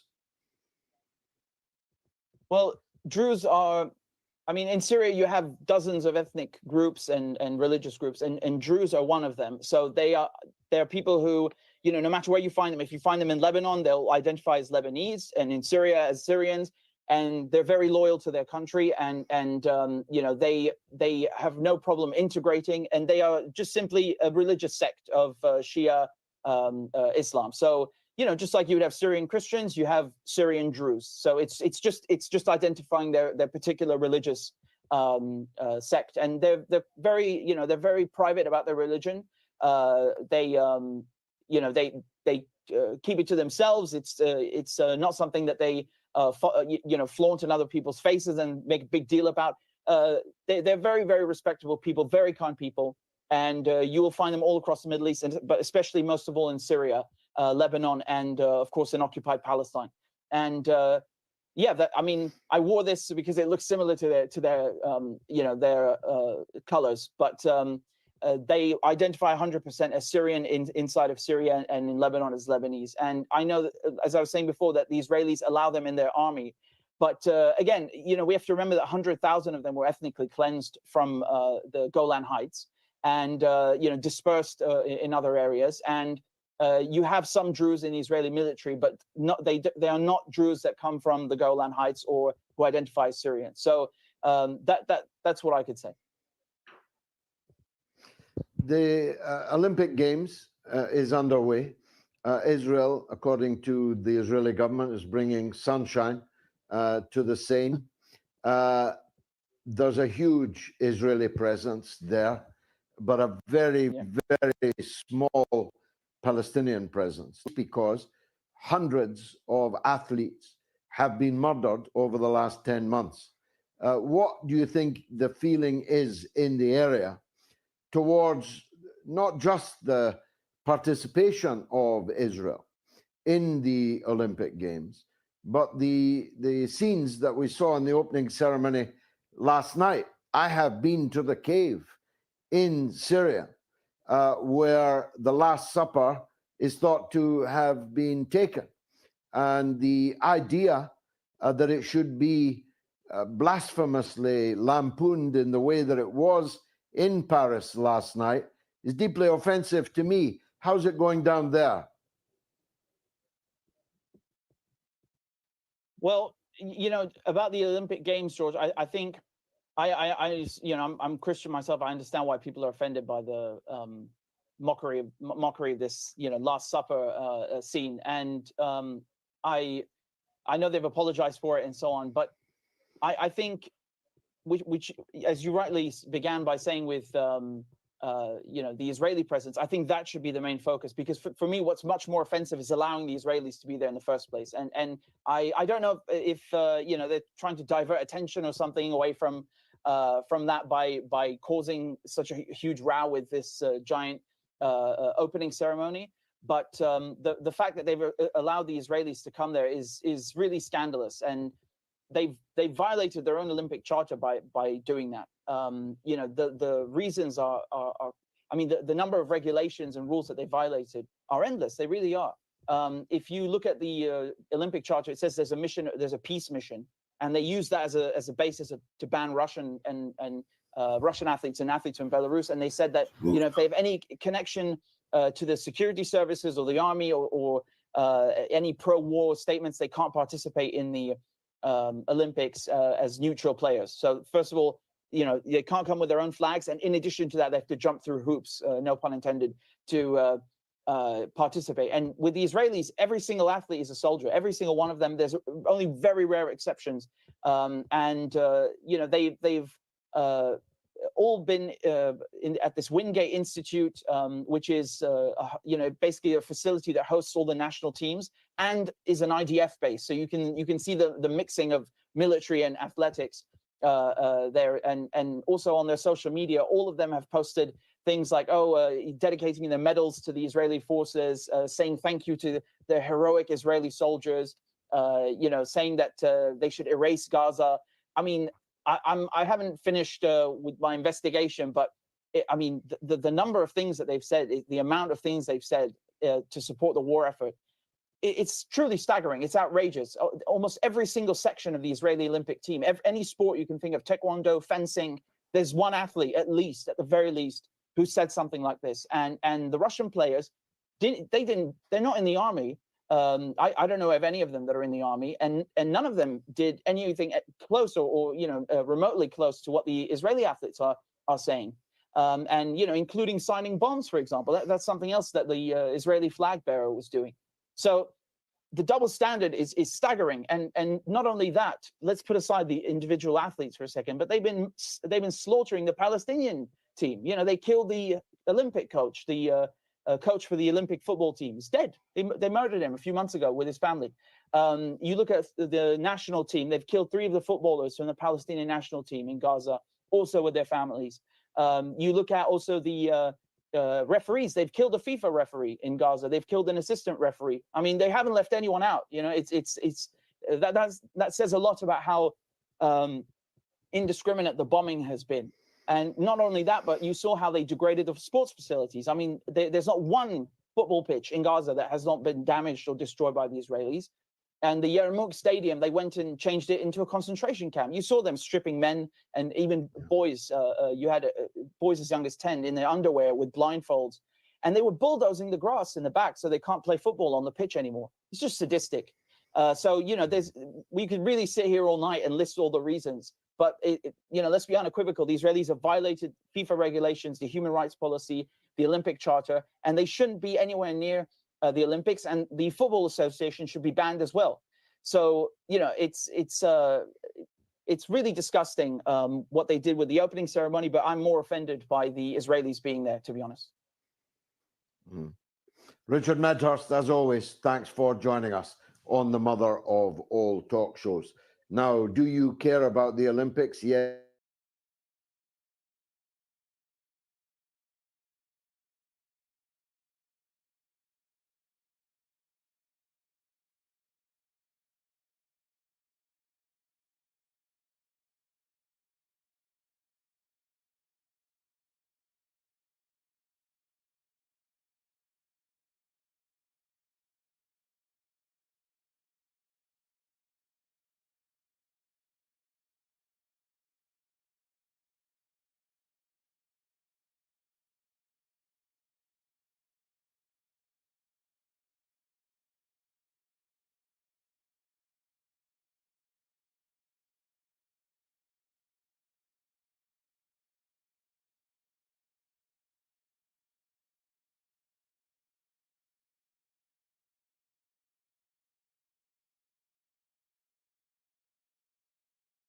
I am going to just put it out there that this video very well could be demonetized. So you do want to subscribe, become a member in order to fight that kind of censorship. All of those links are in the video description.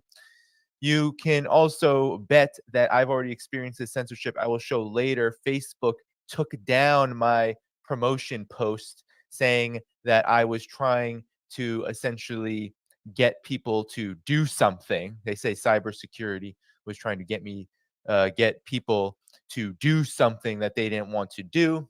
I guess watch.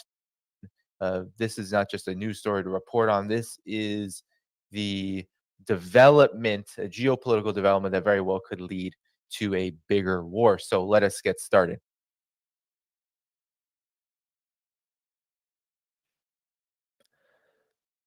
On July 27th, there was a missile strike on a football field in the Syrian Golan Heights town of Majd al-Shams.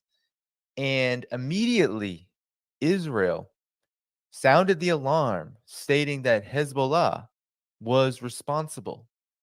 There was over a dozen people killed, many more injured, and the initial reports indicated that, in fact, it was Israelis who were killed.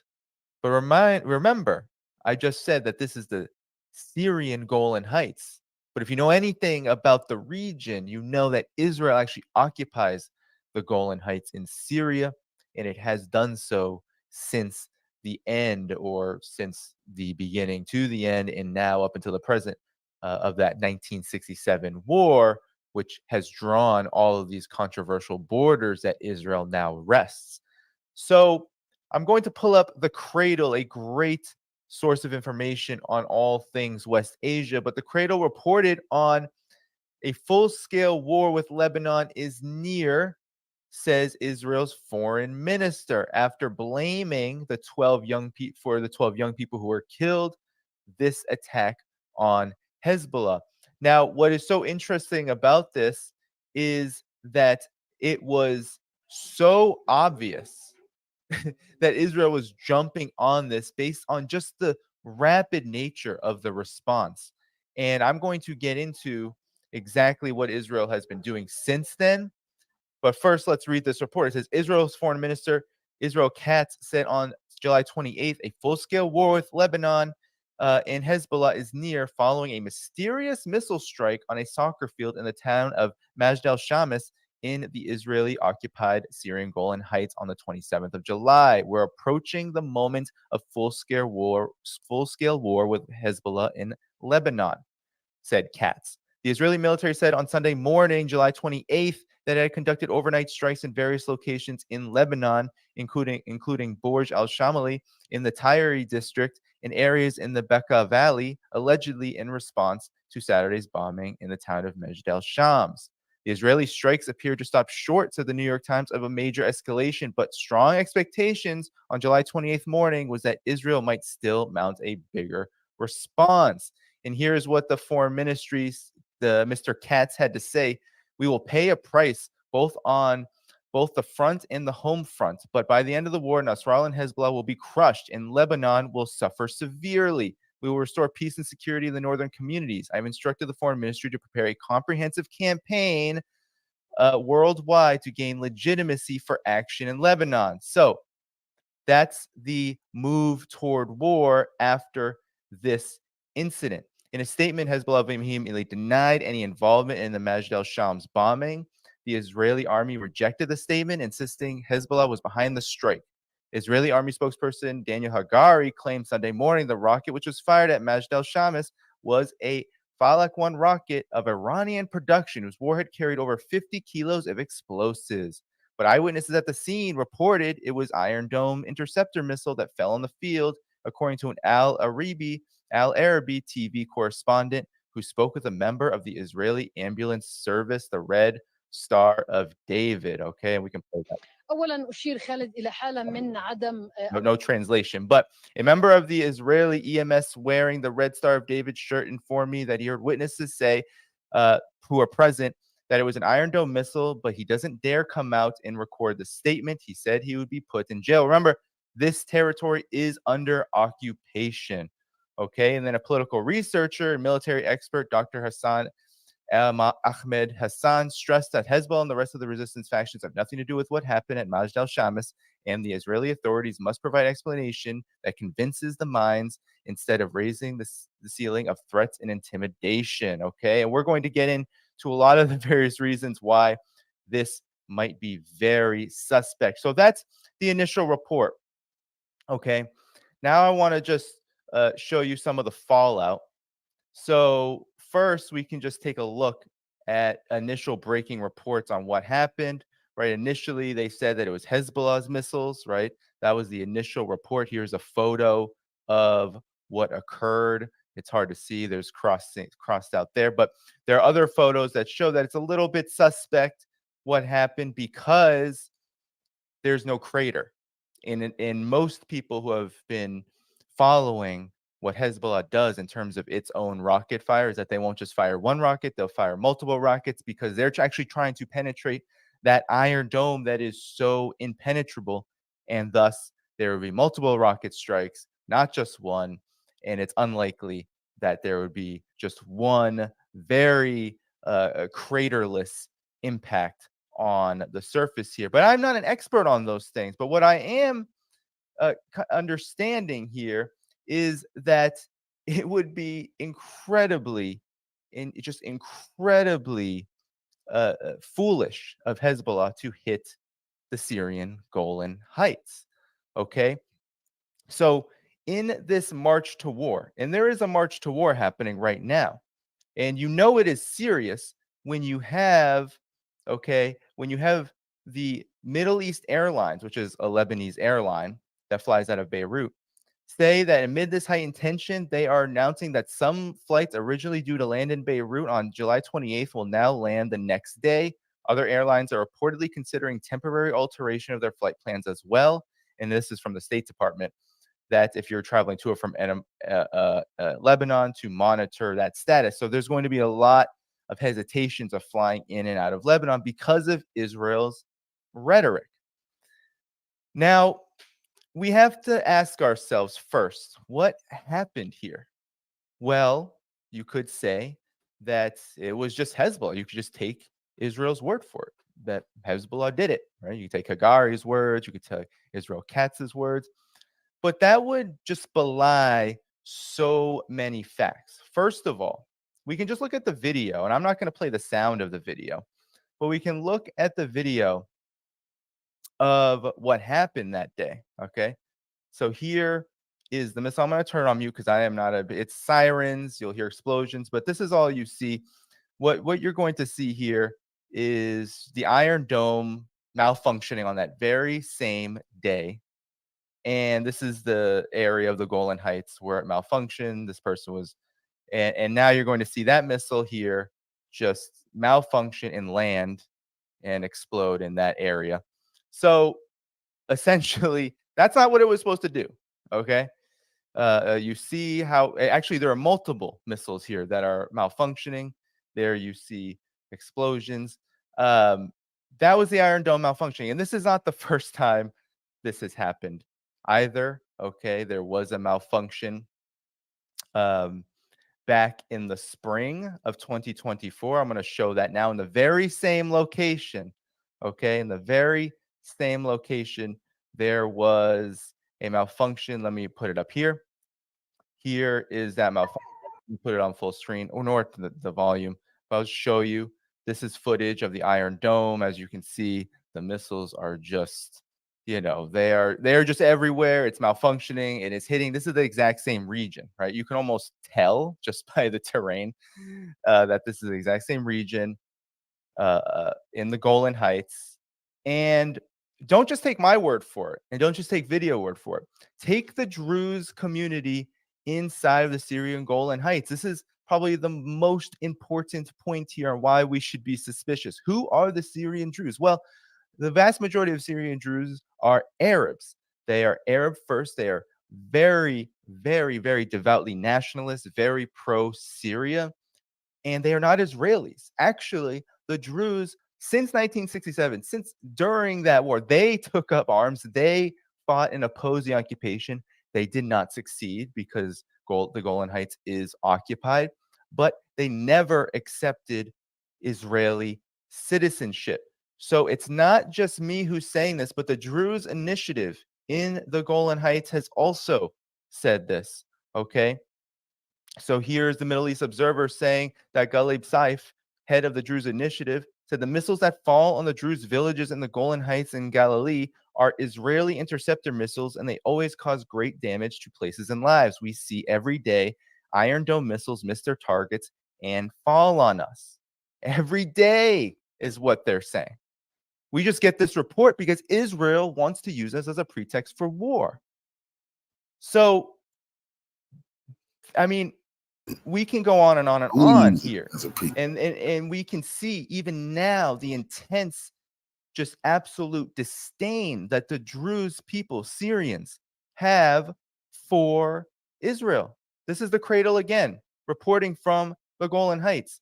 You murderer, get out of here. Syrian Druze residents in the town of Majd al-Shamis in the Israeli-occupied Golan Heights expel Israeli finance minister and other members of Netanyahu's Likud party from the funeral of the 12 young people killed after the missile fell on a soccer field.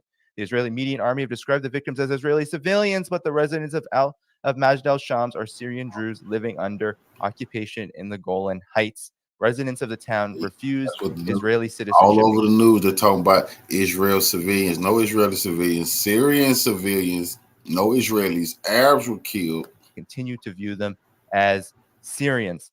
So the finance minister is Smotrich. He is a. You see them confront him. These are Syrians confronting him. I'm coming. If they can arrest me, I'm going in. Smotrich, get out of here, you son of a. We don't want you here. You murderer, get out of here. You filth, get out of here. We don't want you here. You should not be here at all. You shouldn't have come here at all. So, I mean, suffice it to say, the Druze are not a big fan of Israel. They are not a big fan of the occupation. They oppose the occupation. Actually, the Druze are a big fan of the Syrian government. Here you see Dan Cohen, great journalist, says this is Majd al-Shamis, Israeli-occupied Syria. It makes zero sense for Hezbollah to attack people who are such a close ally. Israel once warned Lebanon needs a pretext, so blaming Hezbollah for the strike without presenting any evidence, don't take the bait. And there you see the Druze with their Syrian flags. And actually, you know, this understates it. There are every time there are rallies in the Golan Heights for the government, it is led by the Druze community inside of the Golan Heights. So that is those are just the facts. Okay, those are just the facts. Now, I want to also just pinpoint that Hezbollah does not need to commit such an attack on Israel. Why would Hezbollah fire into the Golan Heights at this very moment when it has successfully collected a massive amount of intelligence via its drones, its incredible drone technology? We've seen this. Why would Hezbollah need to strike in the Golan Heights after successfully, right, over and over and over again, hitting Israeli military targets throughout this conflict? We have seen over and over again Hezbollah be able to strike military targets, whether it is in the Golan Heights, whether it's in any Israeli occupied territory. Hezbollah has been able to hit it. I've shown the photo of all of just massive amounts of so-called northern Israel over the Lebanese border burning because they have hit just a massive amount of Israeli territory in order to show the Israelis that they aren't messing around. Why would they need to fire one shot at a football field? You could say, oh, well, they made a mistake, Danny. They made a mistake. Well, then why wouldn't Hezbollah embrace this mistake? Because Hezbollah has a record. Here's the Human Rights Watch, okay? Not a friend of Hezbollah. But Human Rights Watch wrote this, okay? assessment of wartime statements from Hezbollah during the 2006 conflict, okay, what we are leading into again. And what Hezbollah said, all right, what Hassan Nasrallah said in 2006, when on July 19th, a Hezbollah rocket killed 2 elderly Palestinian people in Israel. This was, okay, sorry. When a rocket killed 2 Palestinian Israeli boys in Nazareth. So there were a few accidents here. Hezbollah did not intend to specify their intended targets, but they did apologize. Okay. Right. So when it hit civilians and then expressed regret for having done so, literally saying that they admitted it. They expressed regret for having done so. And I can show the tweet of Hassan Nasrallah, the video of Hassan Nasrallah, literally, right? In 2006, when Hezbollah rockets fell on an Arab town in the Palestinian territories and killed 2 Palestinians, at the time, Hezbollah did not deny responsibility, but rather confirmed it and apologized for the unintended mistake. Okay? So he literally did this. This is Hassan Nasrallah. This is the current leader of Hezbollah now. So it is very suspicious. It is very suspect on why Hezbollah would need to do this. And we don't have to doubt that Israel lies, okay? Israel has been lying since the beginning of its genocidal onslaught in Gaza. Look at this. This is just the first 5 weeks. 50 Israeli lies in 5 weeks. I won't even read them because this will get taken off. But I can list some of them, okay? If there's 50 lies, I can just name some off the top of my head. How about all of the so-called hostages that were raped and maimed and beheaded? We find out that a lot of those have actually been released, and many of them at the beginning, especially in the first transfer of hostages, said that they were treated well. How about the events on October 7th when we were told that Hamas killed all of the 1,200 to 1,400, right? They had to reduce the number a few times. All of the 1,200 Israelis that were killed, it was all by Hamas. Well, what did we find out? Actually, the Hannibal Directive, Israeli policy, which says is the Israeli military has the permission to kill everyone in a hostage situation if they feel like they cannot get those hostages back in that moment. Well, we find out that they did employ the Hannibal Directive, and the Hannibal Directive likely killed most of those who were in the crossfire between Hamas and Israel. So I can go on and on and on and on and on and on and on. The weapons under the hospital, the tunnels under Al-Shifa. I mean, just in this conflict alone, let alone this entire decades and decades and decades long of occupation, okay? This decades long occupation, which always leads to not just a war with the Palestinians and with Gaza and with the Palestinian people, but everyone. They're bombing targets in Lebanon at the moment, right? So they struck a series of so-called Hezbollah terror targets overnight, deep inside of Lebanese territory, including weapons and terrorist infrastructure in areas of Chabrina, Borj al-Shamali, Becca, Kafal. You know, we can go on and on and on. Tyre Hafa. They're bombing Lebanon now. They're preparing for a broader war, though, supposedly. But I have a thesis on this. I don't believe that Israel is prepared for this broader war. Not only do I not believe that they're prepared for this broader war, but I truly do believe that Israel is not only not prepared, but I don't believe that even if they are serious, that they believe that they can defeat Hamas. Okay, I don't believe they can. I mean, it wasn't long ago. It was just this month that we heard reports of Israel running out of tanks and ammunition. Why? Because they are tied up in Gaza. Israeli army running out of ammunition and tanks amid the ongoing war in Gaza. They said it's tanks are damaged and out of service, and it admitted to a shortage of ammunition amid the war in Gaza and clashes in Lebanon. So they haven't even expanded the war, and they are running out of ammunition, and they are running out of weapons. They're running out of tanks. The Israeli army is reportedly running out of tanks and ammunition as it continues to wage its deadly onslaught in Gaza for a 9th straight month. In filings submitted to the country's Supreme Court, the military reportedly said that a significant number of tanks have been damaged and are completely out of service amid its Gaza offensive, but did not reveal the exact number. The admission was made in response to a formal petition demanding the inclusion of female soldiers in Israel's armored corps. So that program has been delayed until 2025 because they don't have enough tanks. They do have a lot of U.S. aid. They do have a lot of U.S. military aid, but obviously it's not enough to expand the front. So what are they going to do against Hezbollah? Not only this, okay, but it's not just Hezbollah.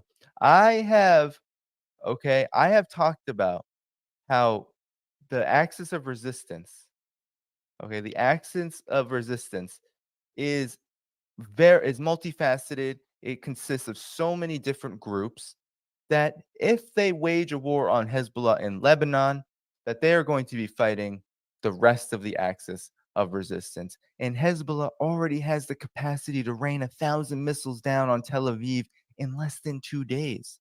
Israeli military officials are admitting that if they start a war with Hezbollah, there could be hell to pay for it in just a single day. Just a single day. But it's not even just Hezbollah. It's the fact that this attack comes, right?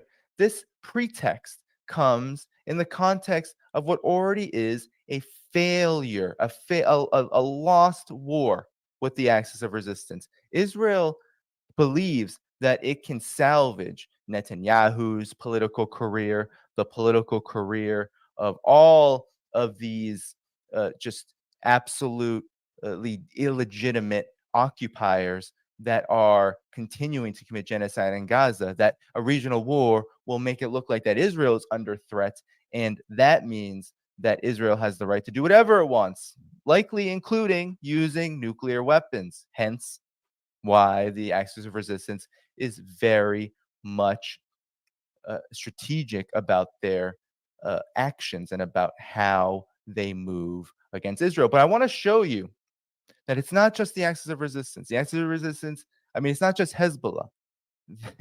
We just witnessed right before this attack the Ansar Allah movement in Yemen, really the legitimate leadership, government and political leadership in Yemen.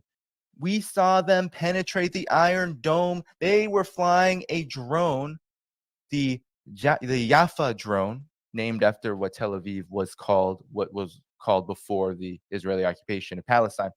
The IAF, the Israeli Air Force, tracked the drone that hit Tel Aviv for 6 minutes but failed to classify it as a threat. They said, so not only is there Iron Dome errors, but Ansar Allah launched a drone from Yemen that exploded in Tel Aviv. This is back in mid-July, and it was in the air for 6 minutes, and they were supposedly tracking it for 6 minutes.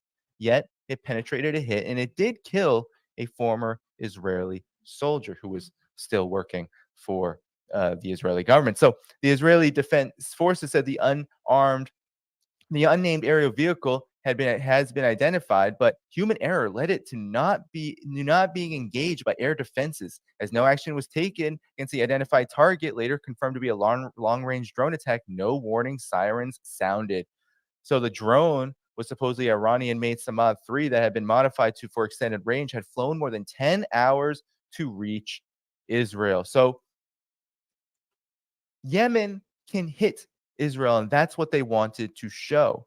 But of course we know, and Israel likes to brag, and the United States even brags about this, we know that Iran also has the capabilities, but they like to underestimate Iran, but not Chatham House, not the U.S. government-funded think tank, which said that Iran's attack on Israel, this is back in April of 2024, Operation True Promise, was not the failure many claim, but it has ended Israel's isolation. So they're saying it galvanized allies, etc. But, this is what they admit. They say, that they have established. So when judged solely by a strategic goal, this is Operation True Promise, to bolster Iranian deterrence and attempt to rewrite the rules of engagement with Israel, Iran's attack was largely successful. Iran showcased more capability in its attack than detractors would like to admit. Iran forced Israel and the U.S. to spend more than $1 billion to counter the attack. That's not an insignificant outcome, considering that Iran paid roughly 1/10 that amount to attack. In a fiscally constrained and politically charged environment, Washington, increased U.S. military assistance to Israel is not guaranteed. Okay? So that's the Chatham House admitting that Iran's Operation True Promise was more impressive than what we are led to believe. And then, of course, there's the fact that the resistance has made headway in isolating Israel economically, including the Ansarallah blockade of the Red Sea, which has led to the Eilat port in Israel going bankrupt. After 85% of operations in the Red Sea have been terminated, thereby leaving one of the most important ports for Israel's economy essentially bankrupt and eliminating it's a huge part of its economy. And that is what you call the resistance being very much ready to step up to the plate. So we don't have exact confirmation that it was an Iron Dome missile. We don't have that exact confirmation. But what we do have is confirmation that the Israeli narrative is absolutely worthless, right? We have confirmation of that from all of the lies we have been told since October 7th, and from the fact that Hezbollah has absolutely no interest in hitting the Golan Heights. Syria is an ally in the resistance. There's an Islamic resistance in Syria that is wreaking havoc on Israel right now. And the Syrian government is an ally of Hezbollah. Syrian government, Bashar al-Assad, they're allies of Hezbollah.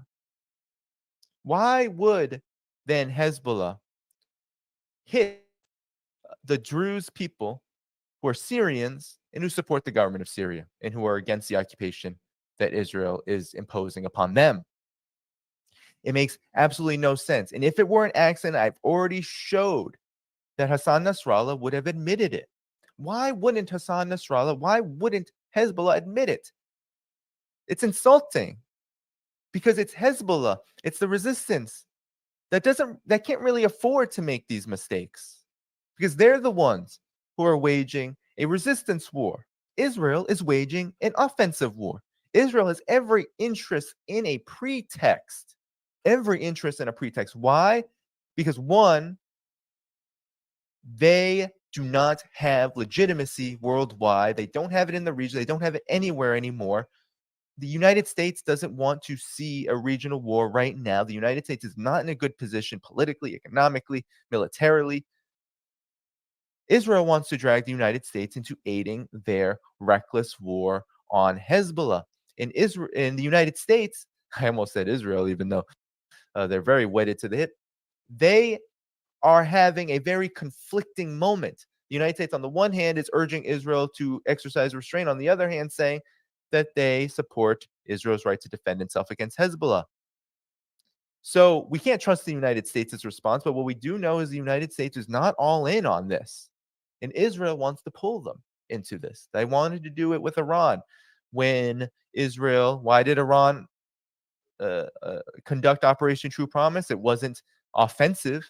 It was in response to the murder of their top IRGC generals in the Iranian embassy in Syria. See a pattern here? Seems like Israel really likes to use Syria, which it just so happens to occupy a portion of, as a building block toward a broader war. And that's what this is. That's why they are talking about war being imminent. That's why they are talking about war being just 48 hours away as of Saturday, July 27th, Sunday, July 28th. Now, whether that occurs or not is one thing, but here we're going back to how Israel is talking about this. That's why this is so serious. because yes, Israel in a lot of ways is all talk, but they are committing a genocide right now, and they are in open conflict with Hezbollah. So Eli Cohen said that Lebanon should burn. The Israeli media and army have described victims as Israeli civilians, okay, but they're actually Druze. So these are high-level people talking about Lebanon needs to burn. And if you saw anything in social media, okay, anything on social media, on X from Zionists, you saw that indeed that is what they want. So this is the situation that we're in. We are in a situation where, on the one hand, Israel is moving toward an unthinkable war that, in fact, I'm a friend of the show, Richard Medhurst. For many say this, and I say this a lot too. Well, if Israel is going to keep talking, it's been months and months and months. They've been looking for pretexts. They've been almost thirsty for a war with Hezbollah, almost wanting them to test out their full capacity. Well, why don't you just go do it?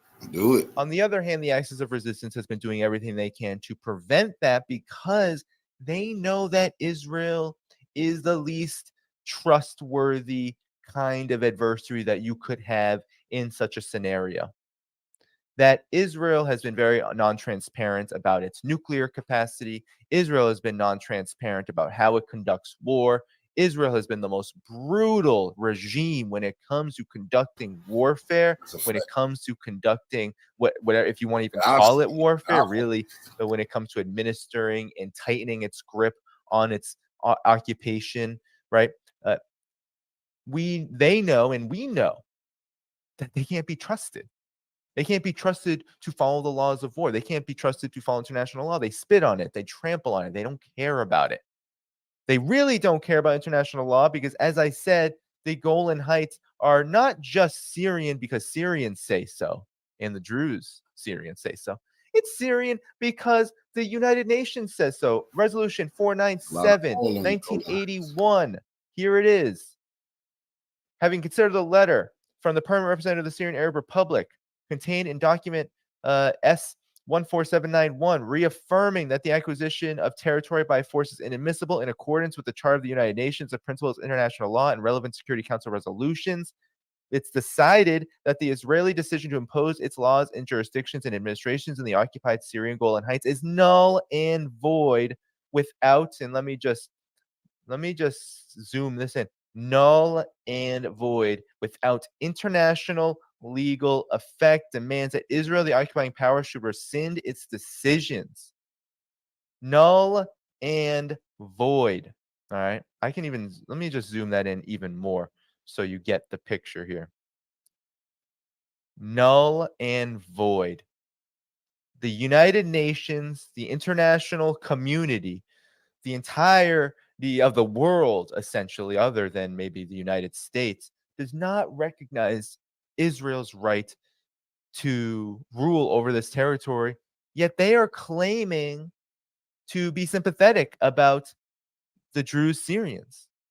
Despite the fact that they are imposing upon them a brutal occupation that was established from a brutal war. Hundreds of thousands of Druze, of Syrians in general, displaced from the Golan Heights.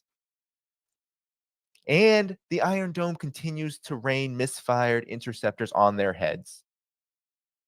Who are you going to believe? I got to tell you one thing, though. This is desperate.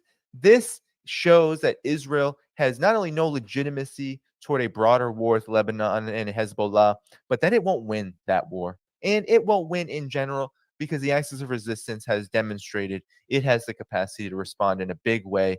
And I don't believe, and I think the evidence shows that Israel is actually in big trouble when it comes to this war.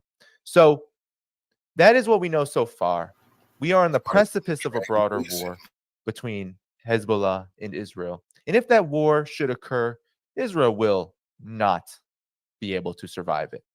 So, in effect, you could say this segment is a warning to Israel itself. Because if Israel truly wants to survive, if it wants to live on longer than its genocidal onslaught in Gaza, a war with Hezbollah would probably be the last thing that will work out for it. So that's just the facts. It's the last thing that will work in its favor, is a war with Hezbollah. All right, everybody, let us get to the next story, okay? We're going to do some Ukraine.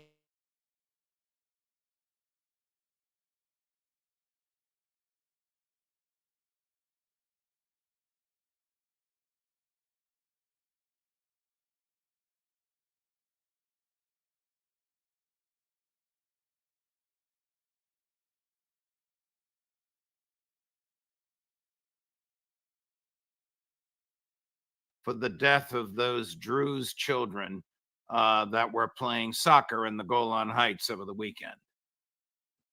First of all, I just need to make something clear, perhaps, to the viewers, which is that where this Hajj al-Shams is in occupied Golan, it is, in fact, Syrian territory, and nearly all those Druze were Syrian citizens.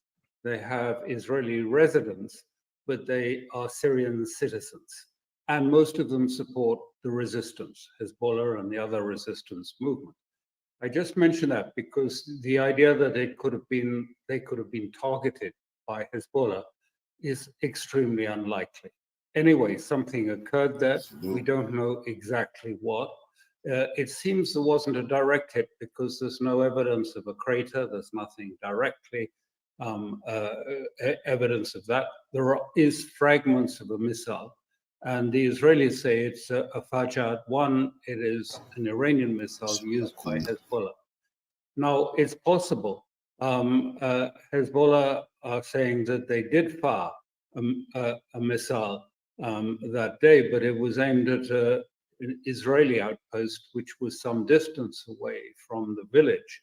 And the Israelis did respond with one of their Iron Dome anti-missile defense systems. Now, are we seeing the same thing? Did these two missiles collide? Did one get diverted and end up, did it fragment? And we see the results of the fragmentations in the village.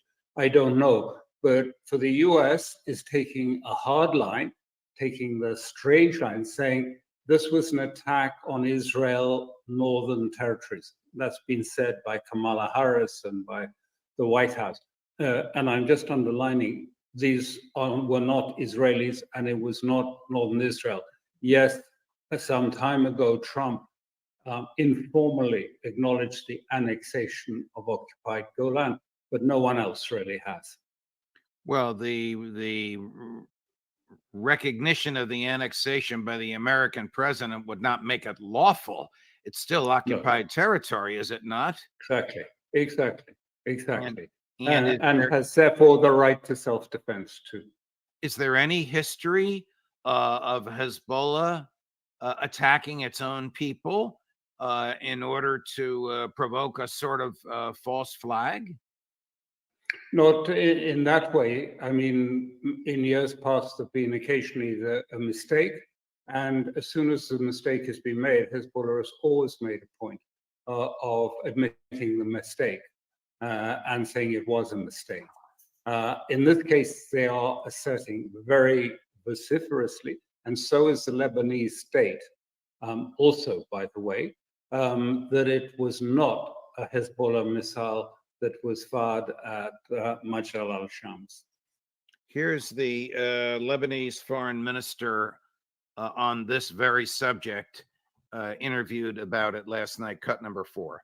You know, so we don't know who did it. I know Hezbollah is accused by Israel that they did it. Hezbollah refuses. My feeling is that why would Hezbollah do it to kill Arabs, to kill Syrians?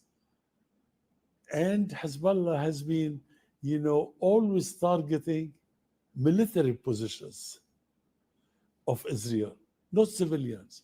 The number of civilians killed in Israel were less than 7, while in Lebanon over more than 100 killed by Israel in Lebanon. So I cannot understand why would Hezbollah do it. There is no logic in it. So you have the presumptive Democratic nominee for President, Vice President Harris, and the Republican nominee saying almost the same thing. Iran is behind it. You have the vice presidential nominee for the Republicans, the Democrats don't have one yet, saying it's time to attack Iran. What do you think Israel's going to do? The Israeli cabinet met for 6 hours yesterday. Well, first of all, just going back to your first point, Iran. I mean, this was the message that Netanyahu and the government brought to the joint session of Congress. It was all a war message saying that we're being attacked, and every one of these proxies that's surrounding us, whether it is Hezbollah, Hamas, are really Iranian proxies, and that the West needs to support us in a war against Iran. So I'm not surprised that they're taking the cue from that statement. And maybe this was already sort of in the works. I'm quite sure that Congress and the people, the power brokers in Washington, had a take on what was coming from Netanyahu.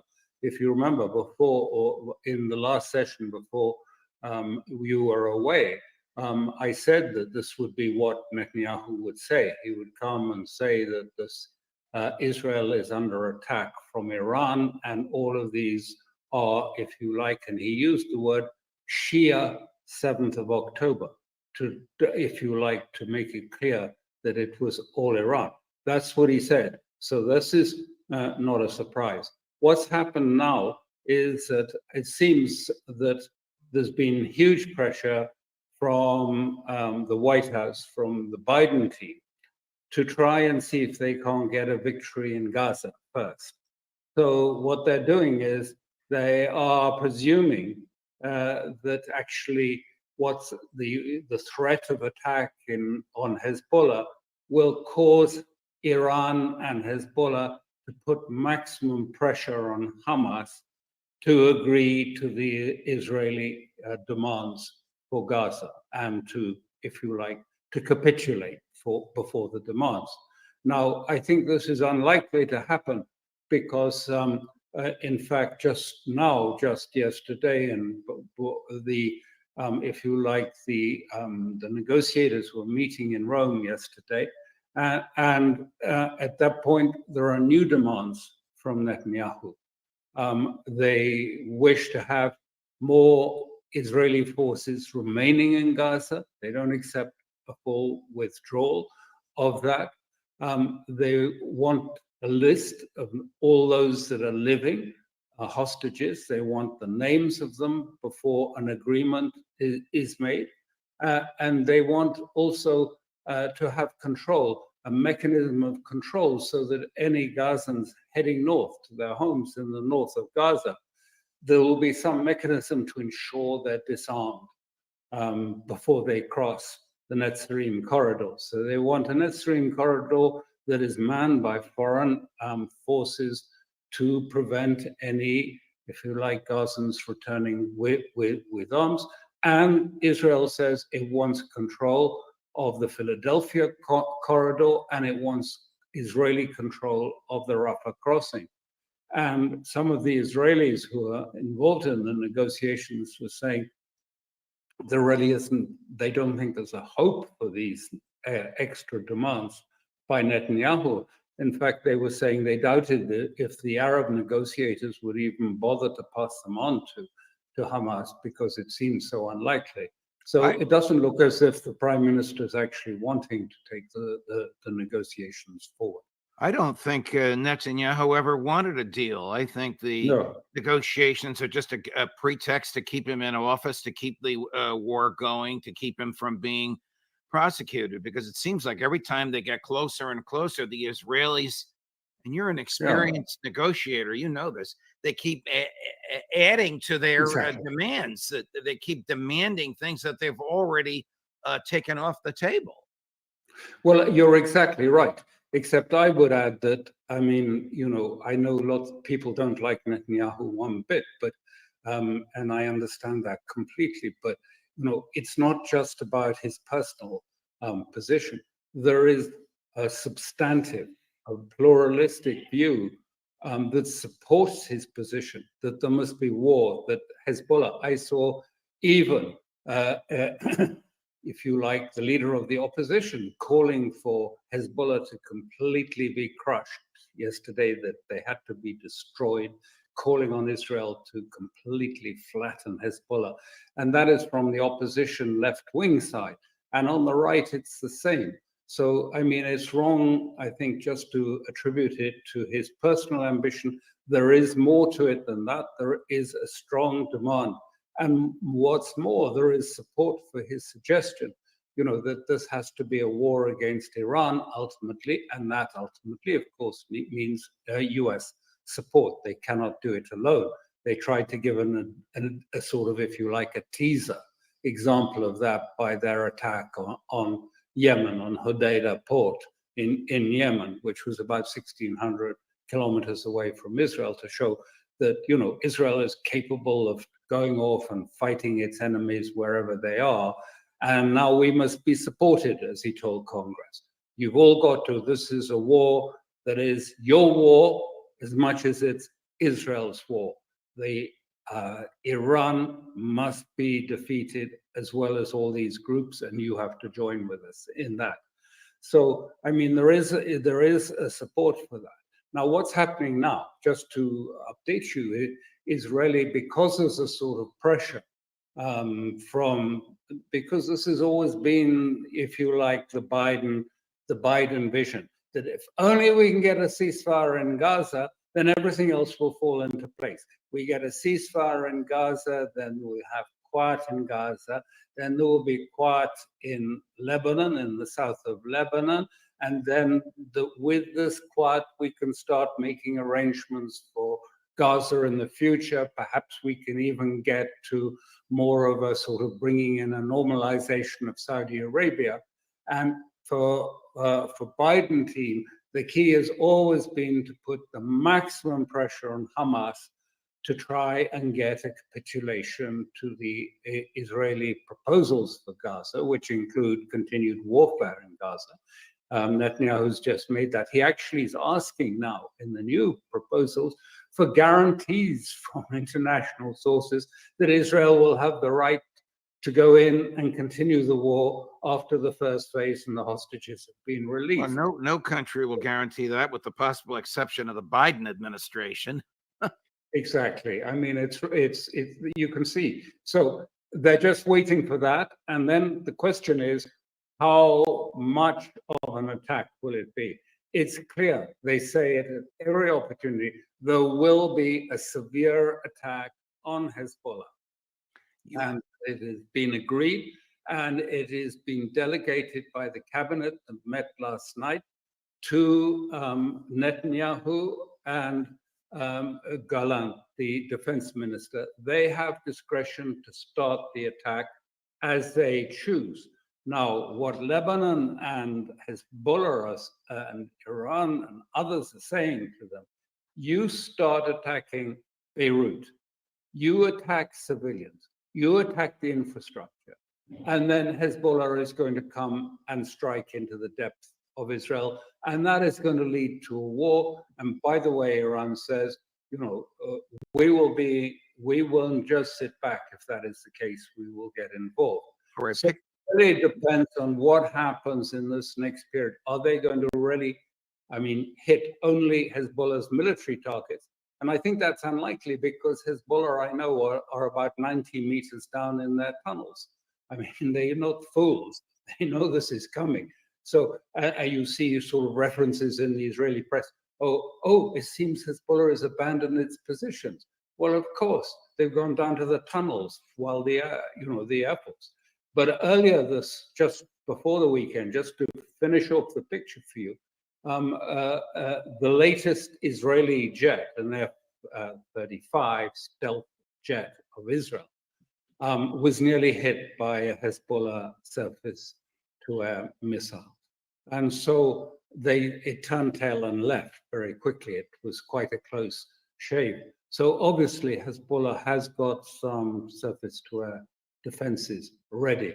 And I think that sent that was quite frightening for Israel, that it was the F-35, not an F-16, F-35, which was supposed to be stealthy, which was nearly hit by one of their surface defense missiles. All right, you mentioned a few moments ago the calls on the Israeli left for the demolition of Hezbollah, calls which we've heard for a while from the right. So the Israeli public, or at least the political elites in Israel, seem to be united on this. But how realistic is that? The IDF is exhausted. They can't beat a ragtag Hamas. Do they really think that they can take on and defeat Hezbollah?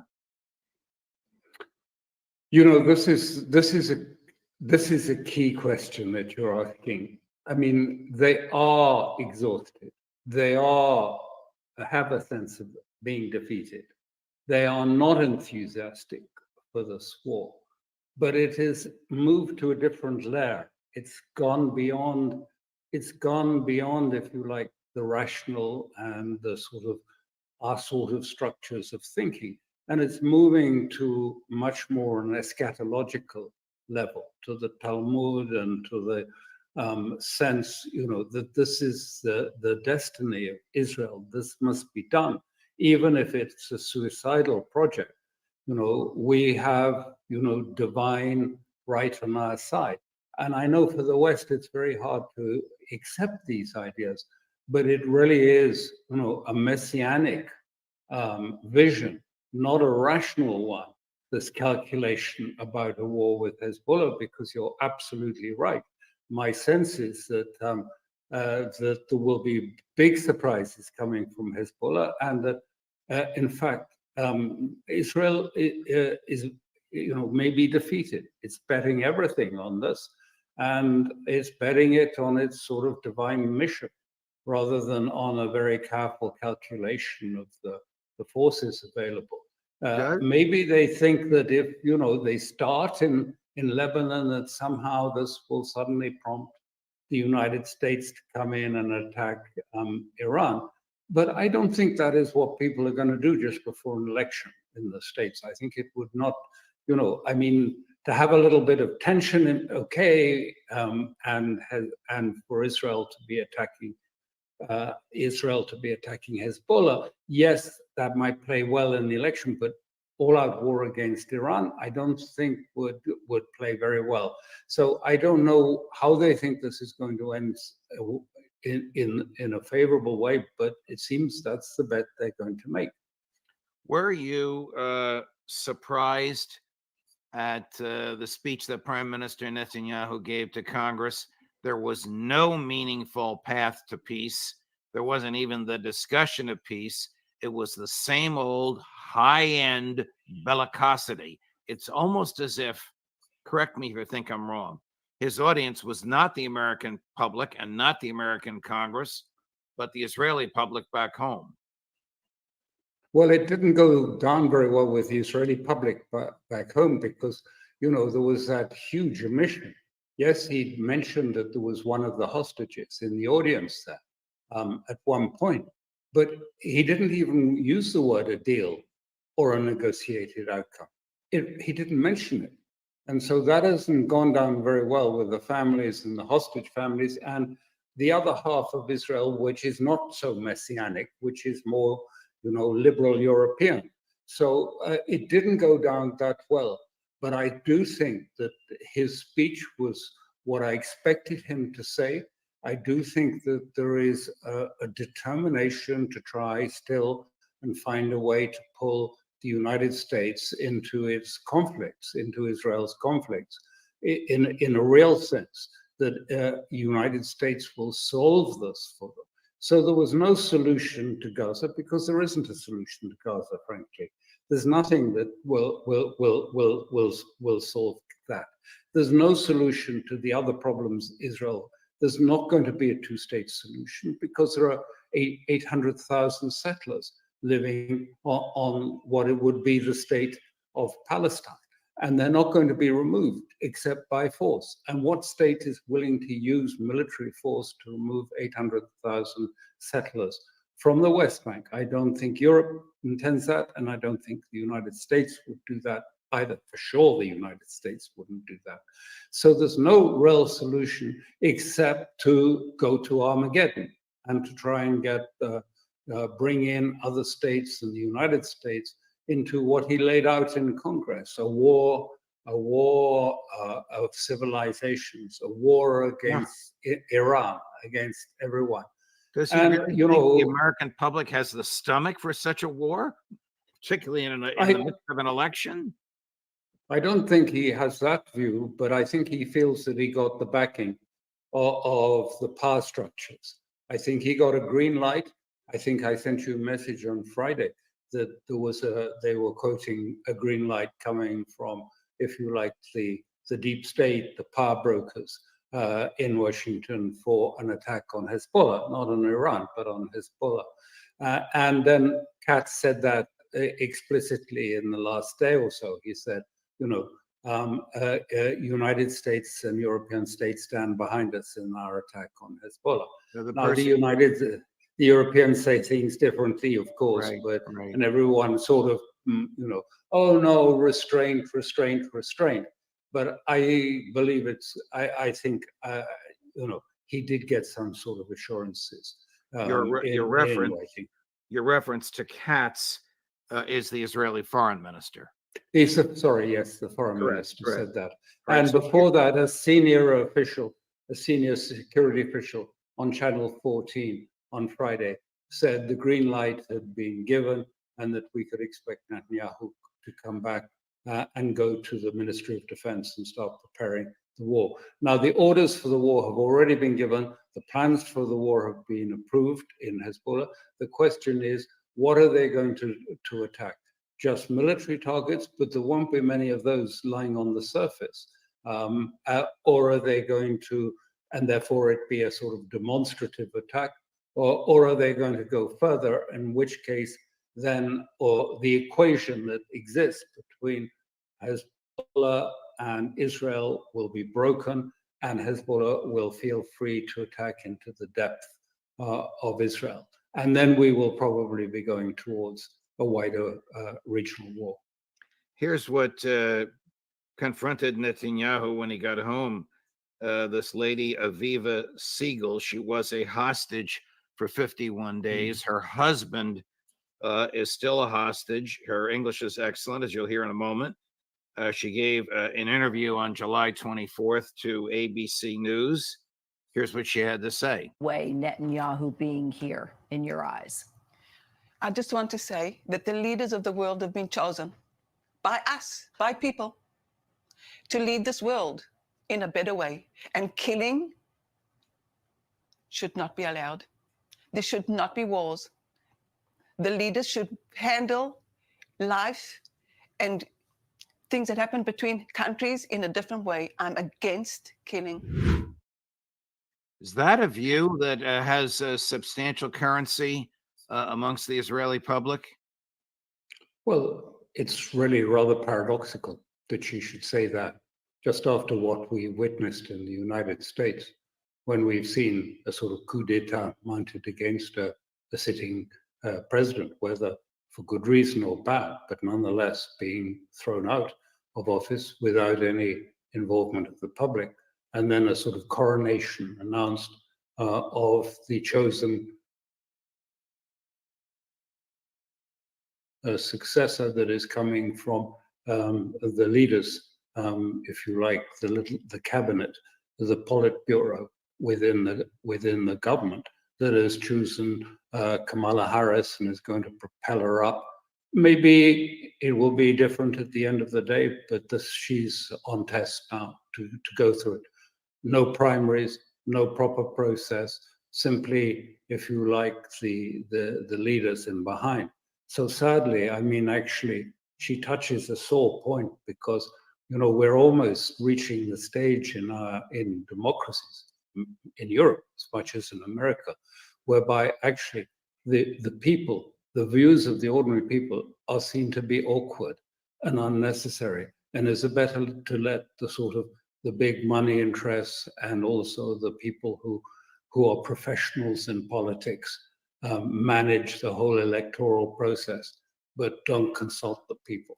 What happens if Kamala Harris wins and she calls up Netanyahu and says you have 24 hours for to agree to a ceasefire, otherwise we're going to stop sending you military equipment? It'll never happen because, and this was the point I've been trying to explain before, is that, what is the deep state as opposed to the sort of political permanent state? And the deep state is really what I call sort of structures, if you like, load-bearing structures that exist in America and have existed for some time. And they will not allow anyone to touch them. One of them is the military edge for Israel that cannot be touched. And everything, and above that is a superstructure of policies towards the region, to Egypt, to Saudi Arabia, that is all based on Israel's qualitative structure. Then there are other parts of that, the financial aspect of it, of the dollar dominance and of the financial prospect. All of these cannot be touched, as the Bush doctrine. I mean, it still passes on. It's still the current doctrine, the Bush doctrine out of the Wolfowitz doctrine, that we will not allow any peer competitor, any competitor to American hegemony to emerge, and we will stop that happening by preemptive action. So these are the, if you like, load-bearing structures of all of this policy, and you don't touch that.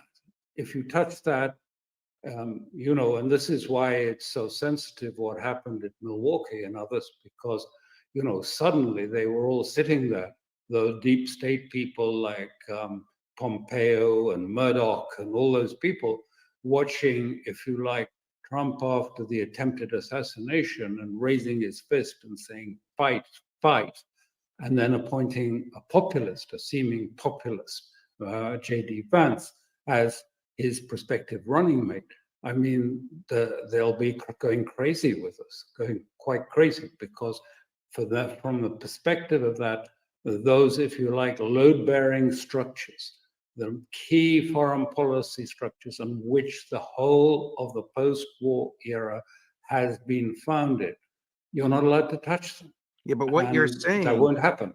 What you're saying is that American foreign policy is not reflective of the will of the people or even the will of the president. It's reflective of entrenched interest, military, industrial, intelligence community complex. Exactly. I'm saying precisely that foreign policy is, we're not allowed. I mean, parts of foreign policy you can play with, but those bedrocks, like Israel and its, if you like, qualitative edge, must be respected. They're not going to let Kamala Harris say something. That's why, I mean, if she goes on sort of expressing sympathy for people in Gaza, it could be that in due course, some other candidate will suddenly emerge as the power brokers above decide, she's not respecting. The last thing they will allow is partisanship into the bipartisan arrangement on Israel within the United States Congress. There is a bipartisan position on the quantitative edge for Israel. And if she introduces a strong element of partisanship, other than just a peripheral one for electoral purposes, that will not be acceptable. And we might even see a new candidate suddenly produced out of a hat by the power brokers in Hollywood and in Silicon Valley, the big money, the big checkbook holders. Fascinating stuff, Alistair. Absolutely fascinating. Oh, how I missed these Monday mornings.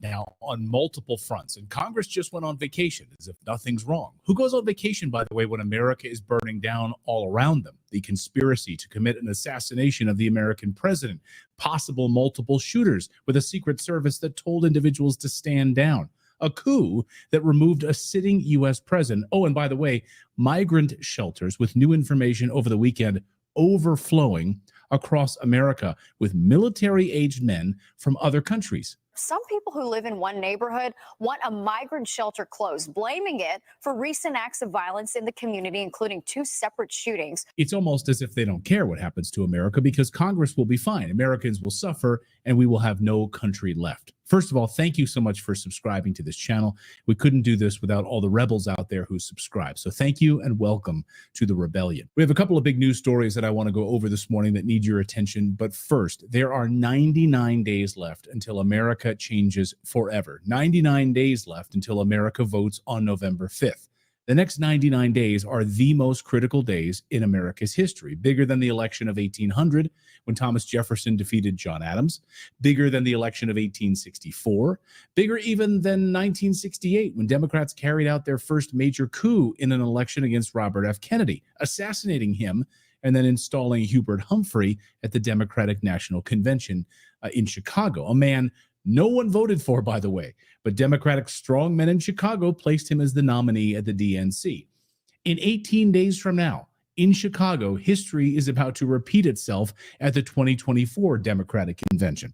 Democrats are about to install a person no one voted for, a person no one likes, a person who's woefully unprepared to lead America. Yes, you may clap. But it doesn't matter. They're going to do it anyway. No, 99 days from now, this country will face the most important election in America's history. I will argue that point with anyone, and I will win that argument when I show you the following points today. First, we have undeniable evidence now that President Obama, yes, President Obama, carried out a modern-day coup on a sitting president of the United States, and he did it out in the open. According to new reporting from Seymour Hersh this weekend, the plan went into action after President Biden had some kind of a major medical emergency on July 17th in Las Vegas, Nevada.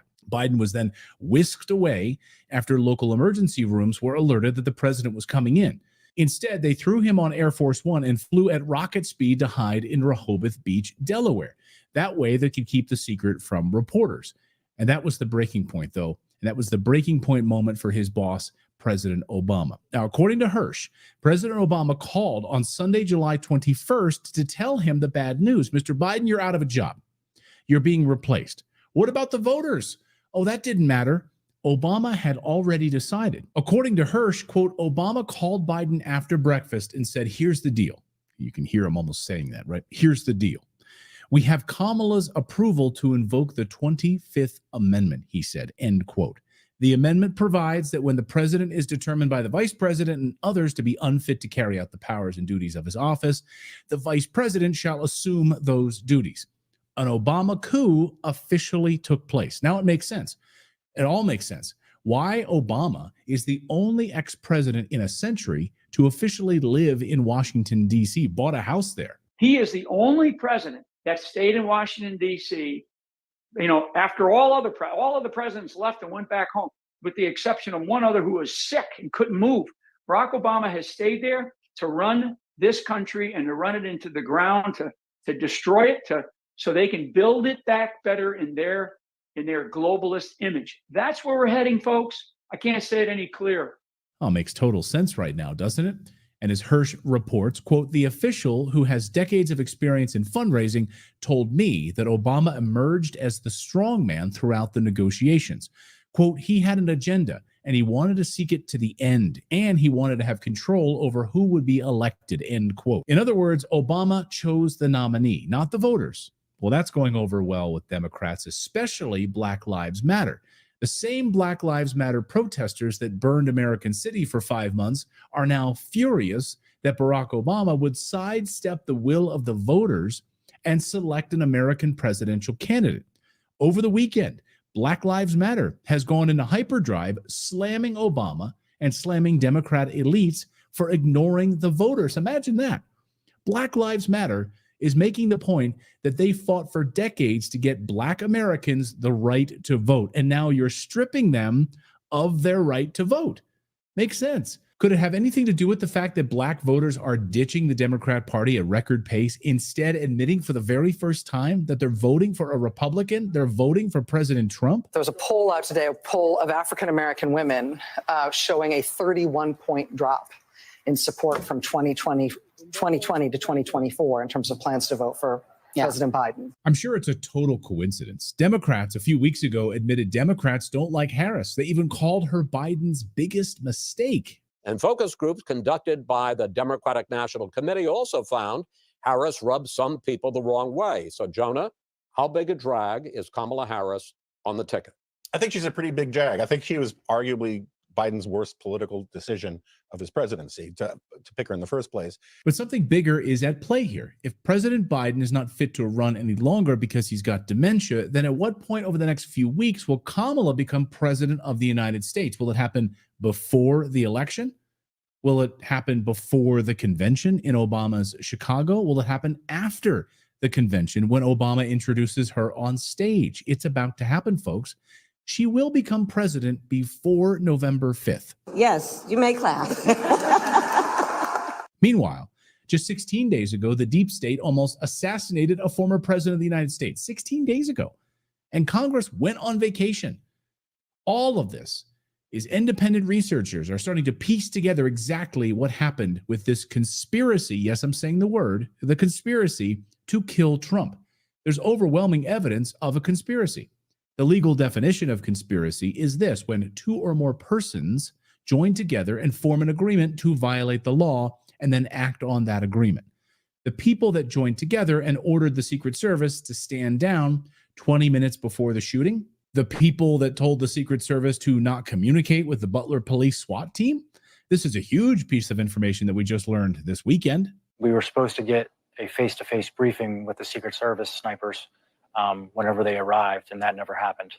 So I think that was probably a pivotal point where I started thinking things were wrong, because that never happened, and we had no communication with the Secret Service. You had no communication with the Secret Service at all on that Saturday? Not until after the shooting. And by then? It was too late. What about the people that joined together to turn down the Trump campaign's request for additional security? The two or more persons that hid the information of a credible threat against the president's life, kept it from the Trump team. We now know there was a conspiracy to kill Trump.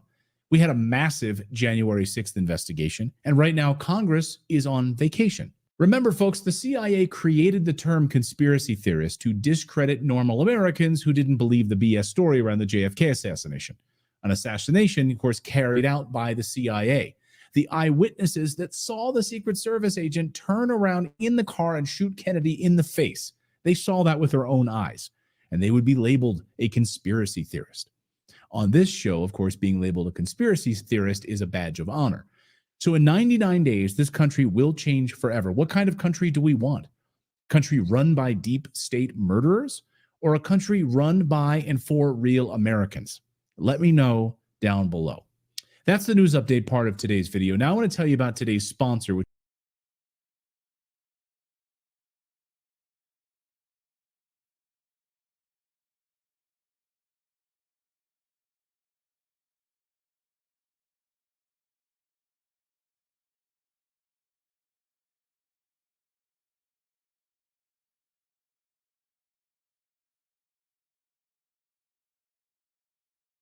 SWAT team assigned to protect Donald Trump the day of the assassination attempt now say the Secret Service never met with them face to face. They spoke to ABC News about the lack of action after a local sniper texted about someone suspicious.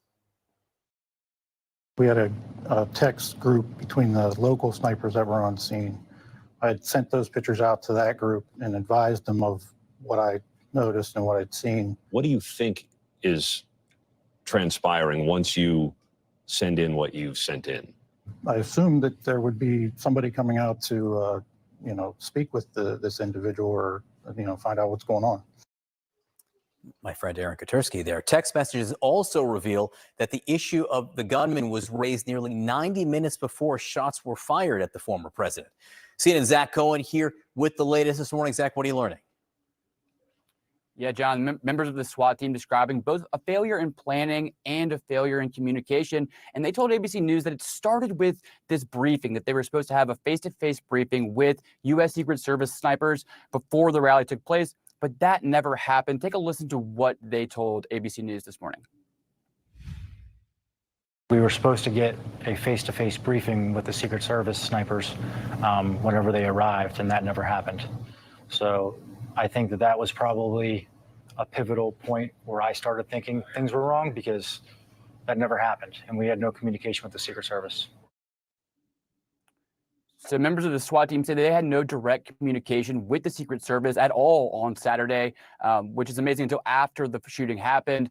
That includes warnings that they picked up and they were talking about amongst themselves about this suspicious individual who would turn out to be the would-be assassin, that were raised hours in a group text with just the local snipers in it about 90 minutes before the rally took place. I want to read some of these text messages. They were obtained by Chuck Grassley, the Republican senator from Iowa, who is investigating the shooting at Trump's rally. One of them in particular at 4:26 p.m. Again, this is over an hour and a half before the rally started. One of the local snipers texts, "Kid learning around building we are in," a little typo there. "I did see him with a rangefinder looking towards stage. FYI, if you want to notify SS snipers to look out, I lost sight of him." So this local sniper saw the would-be shooter an hour and a half before the rally started, texted the concerns about the shooter an hour and a half before the rally started, and it's unclear if that warning ever made it to the Secret Service. All right. Good reporting this morning, Zach. Zach Cohen, thanks so much for being with us. We're just getting some brand new details from the FBI this morning surrounding the investigation into the attempted assassination of Donald Trump. Yep, it was the former president has agreed to meet with the Bureau for a victim interview. CNN senior justice correspondent Evan Perez joins us now. I mean, Evan, this would be routine in any investigation, but it's also pretty significant and extraordinary given it's Donald Trump. Right. Because it is the former president, obviously, this was something that was being closely watched, and the FBI requested the interview. The former president has now agreed to it. It's a voluntary thing, and it is the standard part of an investigation like this, right? He's considered to be a victim of a crime, and so therefore they want to talk to him about BS. They want to interrogate Trump on what all him and his team done found out about they plot on his life. That's what this is all about.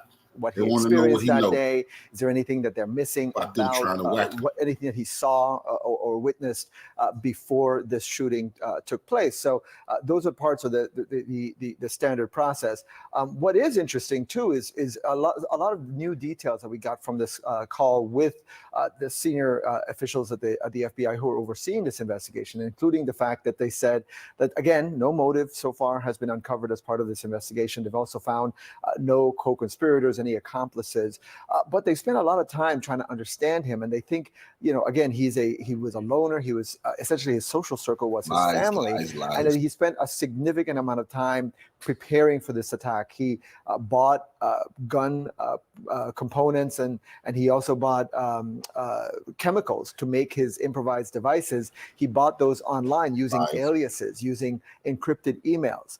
Those are the things that the FBI has been spending so much time trying to get into. We also know that he spent a lot of time that day visiting the site, doing essentially surveillance ahead of when the former president finally gets on stage. And one of the things that the FBI is still trying to, the behavioral analysis people are trying to understand is, again, how does this fit with his mental state? Something we know, he researched depression and so on. The question is, was he ever treated for that? They've found no indication of that yet right now. And we want to note, so as the FBI investigation continues, they're trying to piece this together. We are set to see some more key Senate testimony on the investigation this week. This is the fourth, I believe, major hearing on the assassination attempt. What are we expecting? Well, we expect that they're going to be pressed to provide as much as they can on the events that day and what went wrong. Of course, the FBI's part of this is really just a shooter, but we also expect that the Secret Service will be providing testimony, and hopefully a little bit more prepared than the director was last week before she resigned. So we expect that they're going to be pressed on how many of these lapses happened. From what we can tell, there's overlapping lapses that happened here, Pamela. And, it's clear that, just by matter of luck and millimeters, the former president wasn't more seriously injured or perhaps even killed that day. Right. I mean, the more we're learning, the more we're seeing the communication breakdowns and so forth. For 90 minutes, they were looking for him, and it just doesn't seem like they were able to. Well, we know that they were never able to find him, but just the sort of effort on the ground before he takes the stage is kind of remarkable. And we're now hearing ABC interviewed the SWAT team that said that they were supposed to be connected with the Secret Service on that day. That never happened, and comms were off. I mean, we're learning so much more. Evan Perez, thanks for bringing us the latest on the investigation from the FBI. I want to go straight to Josh Campbell for more on this. Just on the Donald Trump aspect, I mean, can we just take a step back on this, that he is going to be interviewed by the FBI as a victim when simultaneously he has been under investigation by the FBI on several different avenues, and he has been attacking the FBI for years and Director Wray, and it's just kind of a remarkable moment in that way, but also, as Evan pointed out, it would be expected, right? It is, and this is what they call a standard witness interview. I actually don't think that there's much that the former president is going to provide the FBI investigatively. I mean, he was obviously a central victim in this mass shooting, but everything that we saw, there's so much video of it. They've been collecting evidence, talking with witnesses. Again, we've seen that moment over and over now where he's speaking and all of a sudden gunfire erupts. So again, I doubt he saw something himself that would be advantageous to the investigation. But to your point, I think the news would be if he didn't want to be interviewed by the FBI. But officials making clear on that call just a short time ago that this is standard. This is something that they would try to do in every single case. That call that we just got, the update from the Bureau, is really interesting, not only because of, as you mentioned, with the former president now being interviewed, but I think, we're finally getting some insight into the mind of the shooter from the behavioral professionals at the FBI, the so-called profilers that I'm sure everyone is familiar with. As Evan was just mentioning there, they determined that this person is what they believe to be highly intelligent. They described him in their own words as a loner. Again, his social circle limited to just his immediate family. And interestingly, they also said that, although he was a so-called gamer, he didn't engage in the type of, friendly, witty banter conversations that you often see within the gaming community. So someone who was certainly reclusive. They did mention that there was no evidence that he was ever treated for any type of mental health issues. But again, interesting that we're getting that kind of mindset from the people who know this best. I want to follow up with you. I was just talking to Evan about what the SWAT team told ABC News, that there was supposed to be a briefing by Secret Service once they got there on the ground, and there wasn't comms ever between the SWAT team and the Secret Service, and that was a big, security lapse. Obviously, I'd like your perspective on that as a former FBI agent. How big of a deal is that? Well, there's this phrasing in both law enforcement and the military that complacency kills. And I think that is what it's going to turn out here, as just the more and more that we're learning about the run up to that. And it's worth pointing out that within the Secret Service, there are two main components. There is the detail that's actually protecting the former president in real time. But there's also a separate team, the so-called advanced team. They're the ones who do the site surveys. They're the ones who look for potential threats. And it's that team that's on the former president's detail that's relying on their colleagues to ensure that once the protectee is brought into a particular area, that the place is safe and it is secure. But, we're seeing, according to, as you mentioned, comments from some of the local law enforcement officers there, that the standard types of briefings that you would expect didn't happen. Have a listen to them speaking to ABC's Good Morning America. He was looking up and down the building and just wandering around, and it just seemed out of place. We had a text group between the local snipers that were on scene. I had sent those pictures out to that group and advised them of what I noticed and what I'd seen. I assumed that there would be somebody coming out to, speak with this individual or, find out what's going on. So interesting, Pam, that a staple in law enforcement on any given day, much less a crisis situation, is having the ability to communicate. Here, it appears that there was a text chain that some of the officers were on, but it didn't appear that they were even on the same channel. The Secret Service, their radios are encrypted. A lot of times local law enforcement can't tap into that. And so you would expect that there would be at least some type of central command post, a dispatcher, if you will, who's getting information, relaying information back and forth. It appears that wasn't happening in real time. That's Yes. What's so difficult to grasp about all this is that you had people there, based on some of the witness footage that we've seen, saying there's someone on the gun, there's a shooter on the gun. You have law enforcement, they're scrambling to try to figure out who this person was. But even in that moment, even here in the year 2024, these officers couldn't talk to each other via radio, Pam.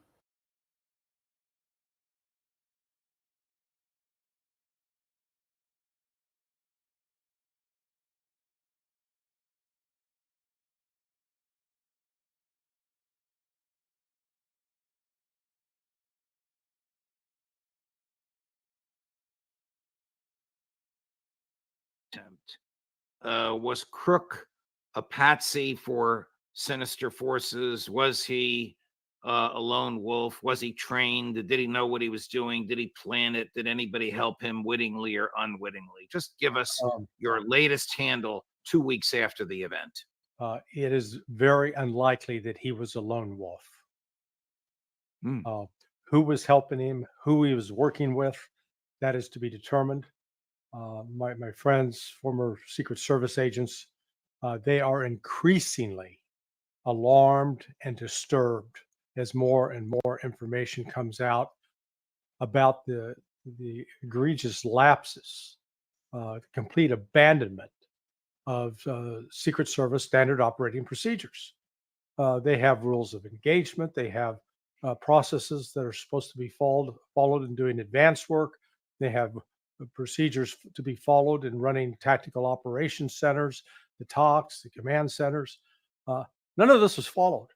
It was all like it was a deliberate decision to abandon it.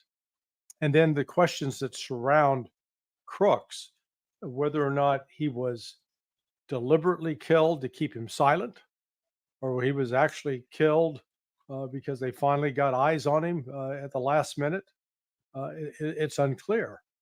And it hasn't been helped by the fact that the FBI continues to muddy the waters with that, revolutionary salute.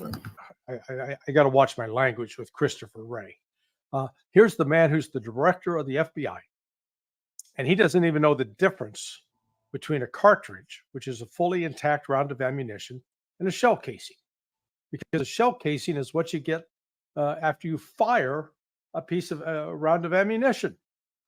And yet he testifies before Congress and said they found 8 cartridges. That's problem number one. Problem number two, there's a videotape out with a Secret Service talking to some of the police, and they're standing over the body, and they said they found 5 shell casings. So which is it, 8 or 5? Then, Ray goes on to suggest that, I'm not sure that Donald Trump got hit by a bullet. It's like, wait. You're supposed to deal with facts, not speculation. But in fact, we know for sure is that there was somebody shooting guns, a gun or guns at Donald Trump. Okay, that's the fact. And so this just illustrates the problems with this deep state, that the corruption is endemic. And the good news is we've got information coming out from the local SWAT team, the local police, because they're not about to get thrown under the bus over this. So they're starting to rat out the Secret Service, their failures. That's because the Secret Service. Let's go over some basics. When the Secret Service is protecting a person, the president, a former president, a presidential candidate, and it involves law enforcement from other non-federal agencies, isn't it true that the Secret Service is always in charge? Yes. No, absolutely. But part of that being in charge means you sit down beforehand. You find out who your points of contact are. You agree upon what the means of communication will be. You explain what your procedures are and find out if the locals have any problems with that or will have any difficulty in fulfilling that. And it's everything from medical plans, that if there is a need to evacuate the principal, how are you going to do that? What kind of medical facilities are available there locally? Everything up to and including counter sniper teams, what rules of engagement are, under what circumstances do you fire or not fire, what are you supposed to look at? And the most important part is communication, that all information is funneled back into that command center, and the person in charge then is able to make the appropriate decisions. And that's where the real failure came here. And to make matters worse, Judge, the new director, the acting director, who was the deputy director, he was the one actually in charge of this overall oversight of how security details are being run. So they've done the equivalent of putting the fox in charge of guarding the hen house. When Crooks was on the roof and before he fired and people saw him, is it probable that other snipers thought he was one of theirs? No, not at all. And that's what we don't know yet is to hear. We've got to hear from the various counter snipers. When did they first spot him? When did they realize he had a firearm? And why did they not shoot him sooner? Because the rule of engagement for Secret Service is if you've got somebody within the, let's call it the sterile area, the area that's supposed to be secure, with a firearm that's not Secret Service, you shoot them. You do not give them a chance to get a shot off. Do the snipers communicate with each other or with Central Command? I mean, would one sniper have said, "Who is this guy?" Yeah, no, there's supposed to be radio traffic and communications. There have been, contradictory stories. Some insisting that those recordings exist, others saying that they were erased. But that's where it's important, I think, for Congress specifically to bring the counter snipers in, sit them at a table, all four of them. I think there were at least four, maybe there were more, and ask them what were your conversations that day, what were your rules of engagement, because they will have radio communication, headsets on and ability to talk to each other, because certainly out in a crowd and when you're outdoors, you don't want to be shouting at each other. Right.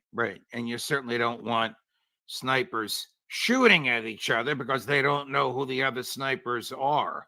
Correct. It's interesting that he was attired as the snipers were, totally in black. No, he wasn't. That's the point. He was actually wearing like a green t-shirt and had on beige, maybe khaki colored shorts. That's what's actually sort of interesting, that he's crawling up on this metal roof in shorts, and it's a hot day, and people don't understand that those roofs can get extraordinarily hot to the point it can cause second-degree burns. Interesting that none of the snipers would have noticed him. There's a lot of stuff in the internet. You don't know whether to believe it or not. Is there any evidence that he had a foreign bank account? Poor family. That I have not confirmed. So all we've heard is that there were 2 encrypted accounts. Whether those were bank accounts, social media accounts, telephone account, is not clear. The one piece of evidence that did come out, and it was done by Heritage Foundation. So they tracked the phones that were associated with the address where he lived. And one of those phones pops up a block from FBI headquarters in Gallery Place there, Washington, D.C. Highly unusual. I don't know what the explanation for that could possibly be. Is your best judgment that he was a patsy for sinister forces? I believe that, let me put it this way, I believe sinister forces were definitely involved. The attempt, this was a design plan to kill Donald Trump. And people to poo-poo that as nonsensical just ignores the reality of what's been taking place with respect to the verbal threats emanating from the Biden administration against Donald Trump, actors and actresses engaging in ritual, simulations of killing Donald Trump, not just one and multiple. So the fact that they want Trump dead is a reminder that he does represent now a very serious threat to the deep state, and it's corrupt. And let's not forget, the FBI and the CIA worked hand in glove together, starting really in 2015, to destroy Donald Trump. They were working together to support the candidacy of Hillary Clinton, and they engaged. It was a broad, massive intelligence effort to go after Trump. So the fact that they're trying to kill him here, and they found some 20-year-old, because this wasn't just some 20-year-old who was good at playing video games. I mean, the kid reportedly built 3 improvised explosive devices, and you just, even though you can go on the internet and you can find the terrorist cookbook for doing that, that's not easy, and it's very difficult. It requires really a level of skill and sophistication that is not normally associated with a 20-year-old in this situation. What was the distance that he fired? The distance between the end of his weapon and Donald Trump? 140 yards. And how difficult is it to hit a human being at 140 yards? Well, it's if you've got time, it's quite doable. So I went out yesterday with my buddy, and we did another test. So we went to 100 yards this time, but it was all controlled. Take your time, exhale, hold your breath, press the trigger. And so I was able to put 9 of 10 shots in an area that was about 8 inches. With a scope or without? With the red dot optic, but I had a better optic. It wasn't magnified, so it's doable. But that's not what he was doing. To do what he was doing, his first shot, yeah, it's possible to get off that accurate shot. Everything after that was going to be wildly inaccurate because he was firing rapidly, and there is no way in the world, and I don't care how good a marksman you are, that you can fire 4 to 5 rapid shots within 3 seconds, 5 seconds max, and that they're going to be within that grouping. They're going to be quite spread out. So you've got the factor that he was carrying a rifle that was not optimal for this, but nonetheless capable of killing, and then a remote controlled detonator to, I guess, allegedly blow up those explosives in the van in order to create a distraction so he could escape. And he also knew where to position himself on the roof so that he'd be out of sight of at least one of the counter sniper teams. So, this is a level of planning that I just don't chalk up to luck. He had assistance. Wow.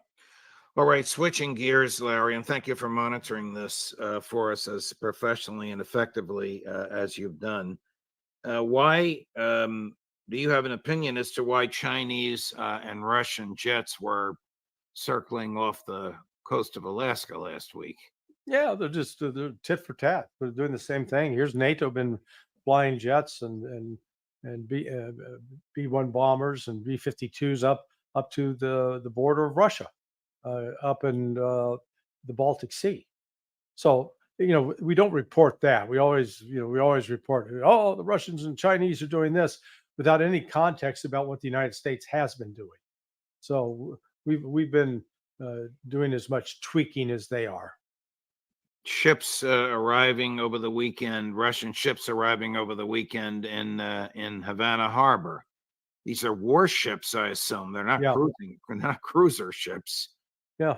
Well, these have been in the plans for a while. I mean, they didn't decide 2-3 weeks ago, hey, set sail for Cuba. But you need to look at this in the context of what Vladimir Putin said in a speech yesterday, that if the United States proceeds with deploying those intermediate range nuclear missiles in Europe, then Russia is going to deploy them in places that'll be as vulnerable, make the United States feel equally vulnerable. Here's what he said. Yeah, here's exactly what he said yesterday, which is just what you said, Larry. Cut number 1. The situation recalls the events of the Cold War era. If the U.S. implements such plans, we will consider ourselves free from the previously imposed one-sided moratorium on the deployment of medium and shorter range strike systems. We will take mirror measures for their deployment. What does that mean, mirror measures for their deployment, Larry? So if we deploy it in Germany, they'll deploy it in Cuba. There's one example. They'll make sure that the missiles go in a place where it can hit our interests. So this is heading us back towards a new Cuban Missile Crisis. Only this time, I don't think Russia's going to back down at all, because I think Russia is completely fed up with the bullying and the insanity of what the United States is doing. The United States has been funding the wars, not Russia. And Russia has, people don't like to hear it, but it has been self-defense. And you bring that up in the United States, and immediately you're a puppet of Putin. Well, Right. So be it. What are your thoughts on the attack on the soccer field in the Golan Heights that killed between 12 and 16 Druze boys that were playing a soccer game? Yeah, this is, I think it's entirely a pretext. Let's call it a false flag. I don't know if Israel, in my mind, I think either Israel staged it, caused it to happen, or it was an errant Iron Dome missile that hit that field. And then Israel is now using that as a pretext. So why I think it was staged is the timing, again, the timing of all of this. It's not just a happy or unhappy coincidence. Netanyahu comes off his trip to the United States, where he got the green light to attack into Lebanon and to go and try to destroy Hezbollah. And in their mind, also going after Iran. They wanted assurances that the United States would have their back. And how do we know this? Well, we've got the foreign minister, Katz, saying as much. And he says as much right after this, attack on the soccer field. Problem is, this isn't the Hezbollah mark. Hezbollah doesn't have a record of doing this, particularly since they're not Israelis. These are Syrian citizens, as Alistair Crook correctly pointed out earlier today on your show. They are Syrians, and they're Christians and Druze. So they're not Jews. And notice that in the 8 months, Hezbollah has been tossing missiles and rockets and mortars into Israel. They haven't killed They haven't killed civilians in Israel. They've been going after military targets. They said, "Oh, how do you know that?" Well, have you seen any of the publicity like you've seen connected with this incident? Even though this incident didn't actually kill real Israelis. It's Israelis who've been taken in hostage by virtue of Israeli military occupation. So you've not seen the Israelis out, they talk about all the children that were killed on October 7th, and yet don't show you a single photograph, don't show you a single burial, nothing. But, you got to take their word for it. So just the fact that you don't have that evidence, and Hezbollah in the past, when they've made mistakes, when they've done something that they didn't intend to do, they've come out and admitted it. Israel is looking for a pretext to start this war, and they have it now, and they're going to press forward. Wouldn't the IDF, which has effectively failed in Gaza, which is effectively a reservist military, not a professional military, and which is effectively exhausted, tell Netanyahu the last thing we're ready for is a massive war against Hezbollah? Apparently they have communicated that. I mean, you saw, we talked about this 4 or 5 weeks ago, where the IDF was coming out and saying, "Hey, we're not going to defeat Hamas. They can't defeat an idea." And thank God they finally came to that realization. But that has not been enough to quell the desire of these rabid religionists who are keen on fulfilling what they see as biblical prophecy, and so they're going to go after Hezbollah and destroy them, they think. And this is getting really dangerous, because if it is true that the Europeans and the United States gave the Israelis a green light, a thumbs up, yeah, go ahead and do this, this will not only probably spark a wider regional war, but really has the potential to escalate into something global, and not going to be a good re-election campaign for Biden, Harris, or Harris alone. Here's President Erdogan earlier today saying that Turkey might have to enter Israel. Cut number 5. What was our import-export ratio in the defense industry? Where have we come to? But my dear brothers and sisters, let none of these fool us or should deceive us. We must be very strong so that this Israel cannot do these ridiculous things to Palestine.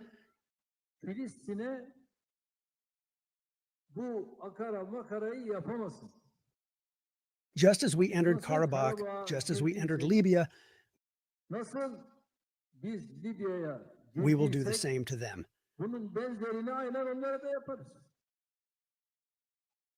There is no reason for us not to. We only have to be strong so that we can take these steps. Is this a serious threat?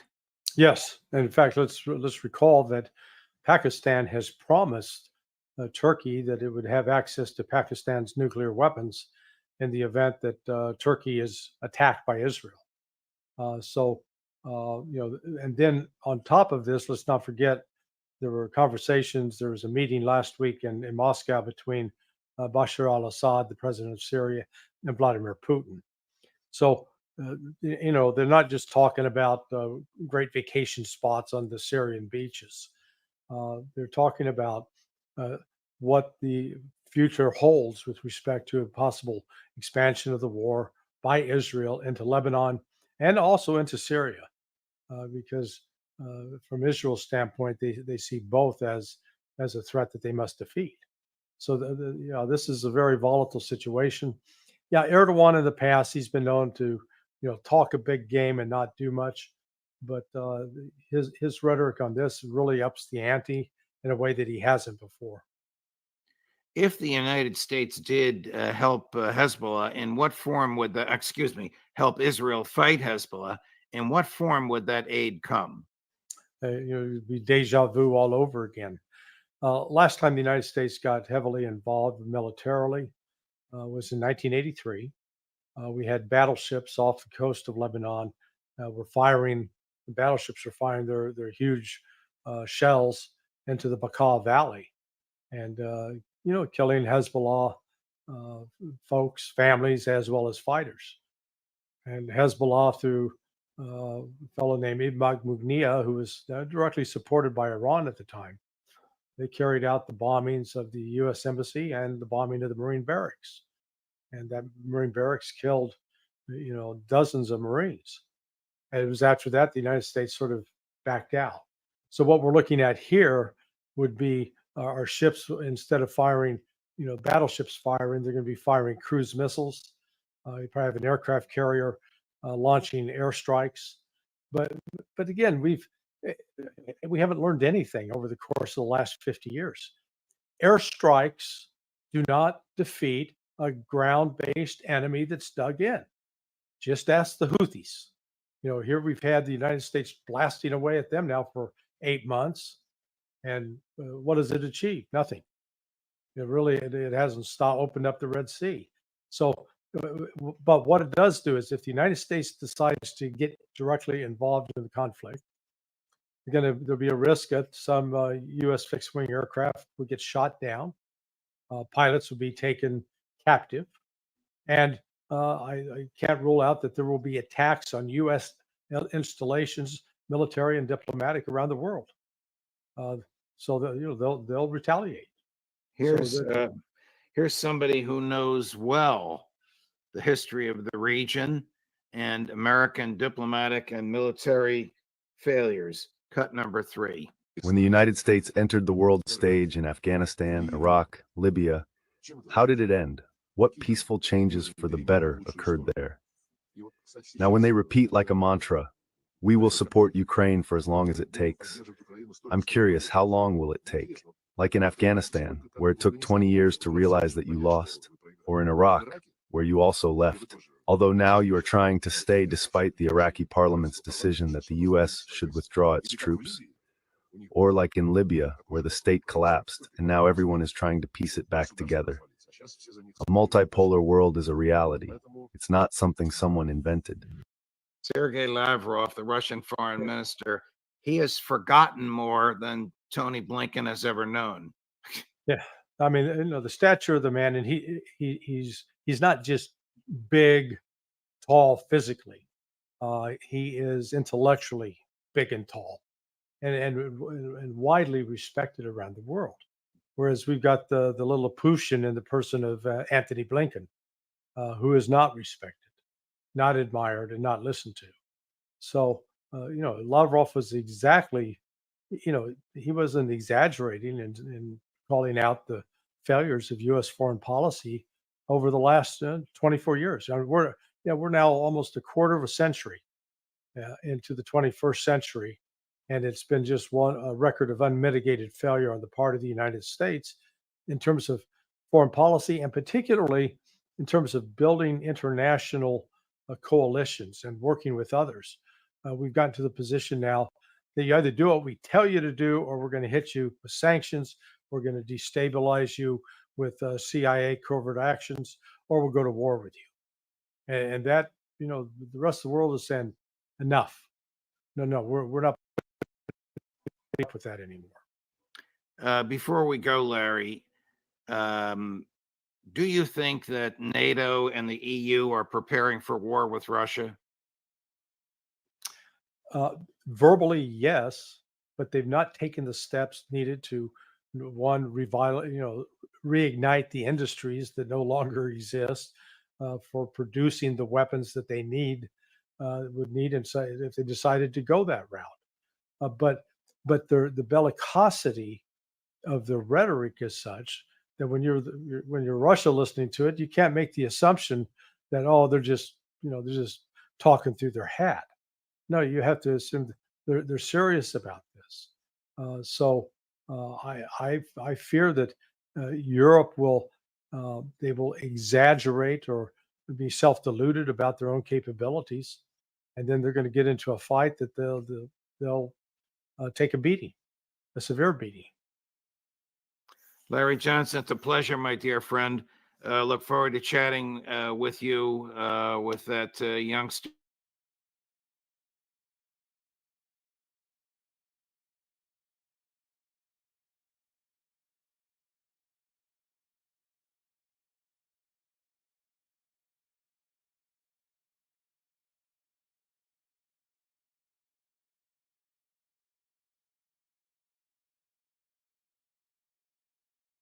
Chicago, it's stand-up and a live panel show. Go to jimmydore.com for a link for tickets, and make sure you go to jimmydore.com. It's very, very depressing to talk to you as always. And well, I'm not trying to be depressing. I just think people need to stop looking for political saviors and people who have shown us who they are the first time. And that is definitely Trump.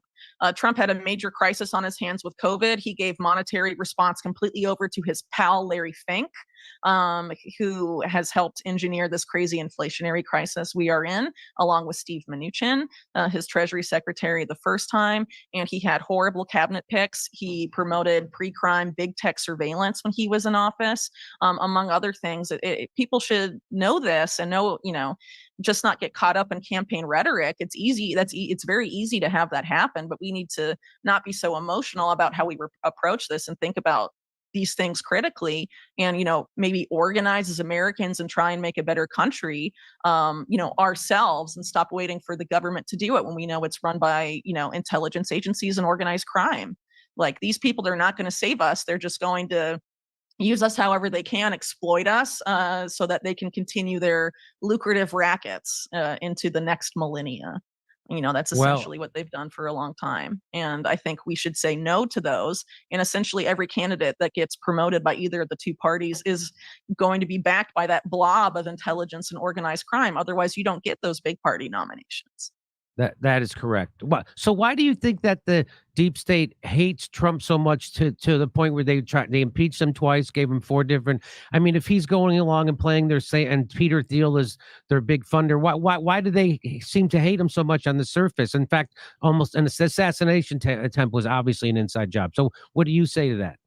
Well, I think part of it is factional stuff. I've said this about the reason why Epstein was taken out as well. I think the reason Epstein was taken out was because he was close to Mohammed bin Salman and helped engineer his rise to power and got rid of John Brennan's golden boy, the previous crown prince that Brennan had cultivated. And Brennan got mad and was involved in creating things like Russiagate and all these other things, and I think also getting Epstein sort of taken out.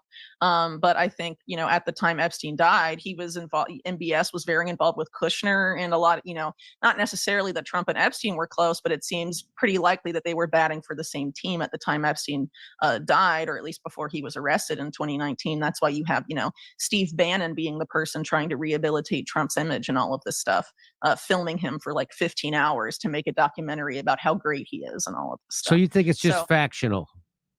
Well, I think part of it's factional, but also keep in mind too that there's a lot of stuff. I would argue that some political stuff that happens is there to distract us. If you look at Peter Thiel, he's a big Republican donor. Eric Schmidt is a big Democrat donor, and they both essentially, run the American faction on the Bilderberg Conference together. So they agree on a lot more than they don't at the end of the day. And I think they like to distract us with a lot of this stuff. And Trump is, most people know him for being, before he was president, for being a reality TV star and for being on, on wrestling and all of that stuff. He knows how to be photogenic, and in the first campaign he was pretty funny at times, and he knows how to make regular Americans like him. But I think people should distance them, not just focus so much on the persona that he's developed, but also on his policies. And so I think some of it's factional, but I think also, considering that Trump was really a big disappointment for his base in significant ways the first time around, how do you rebuild trust in a person and get people to have all that energy behind a candidate again, specifically when he's going to, talking about putting Jamie Dimon in charge of the Treasury and stuff, and doing things that are clearly not populist this time around. And, I think you have to convince they've sort of created this paradigm where, if you're targeted by, certain factions of the so-called deep state, then it automatically means that you're that you're, good for Americans and you're going to uphold, freedom and all of this. And I don't think that's necessarily true. I think that's sort of a false dichotomy that's been made to some extent. I think some of the stuff that maybe that has been used to like target Trump and all of that, maybe some of it's inorganic, not necessarily talking about the weekend's events, but, maybe some of these court cases and some of these other things, I think it's very possible, because this is a guy that helped lock down the country, gave Fauci awards, has promoted Operation Warp Speed the whole time. His base hated that. So how do you re-energize them and make them like it again, like him again? We have to keep in mind too that, Trump has powerful backers that like what he did the first time and have wanted him back in power. And I think people, should keep this kind of stuff in mind. I mean, maybe it sounds a little bit. You think there's a possibility that these prosecutions of Trump are actually a smokescreen to make people think that he's got enemies inside the deep state and he's got the right kind of enemies, so he's on our side, and that this is all concocted somehow by people who support Trump, not by people who actually hate Trump?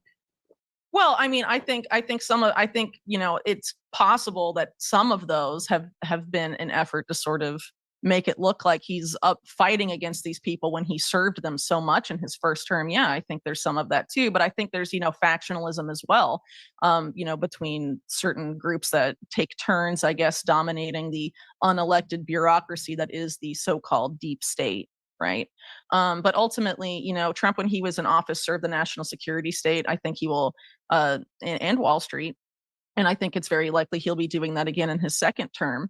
And now you're having all these people after the weekend's events and after the RNC nomination, including people like Mark Zuckerberg, like praising Trump and all this stuff. Yes. It just seems a little weird. So I think it's very possible that there was a need to make Trump look like, a warrior against the deep state at a time when he wasn't in office, to convince his base that this time would be different, when he's giving us plenty of clues that it's very unlikely that it will be any different. So I'm afraid of the deep state. I mean, I'm afraid of big tech, but I do want to know where you got those glasses. In Chile, and my daughter Oh, picked them out. okay. She's 6. Oh, look at you. Yeah, all my other glasses are black, and she was like, "Mom, I like them. stop wearing so much black." And She's right. Your daughter's correct. All right, Whitney Webb. Everybody, check out that article. If you read it, it'll blow your mind. Over at Unlimited Hangout, and check out her book, One Nation Under Blackmail. Thank you for your time today. I appreciate it, and it's always enlightening. And you have more information. You're a real encyclopedia on this stuff. So I'm glad you came on. Thank you. So we'll see you again soon. I hope so. Yeah. Thanks. Take care. Okay, you too.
Was conducted by CNN back in 2020.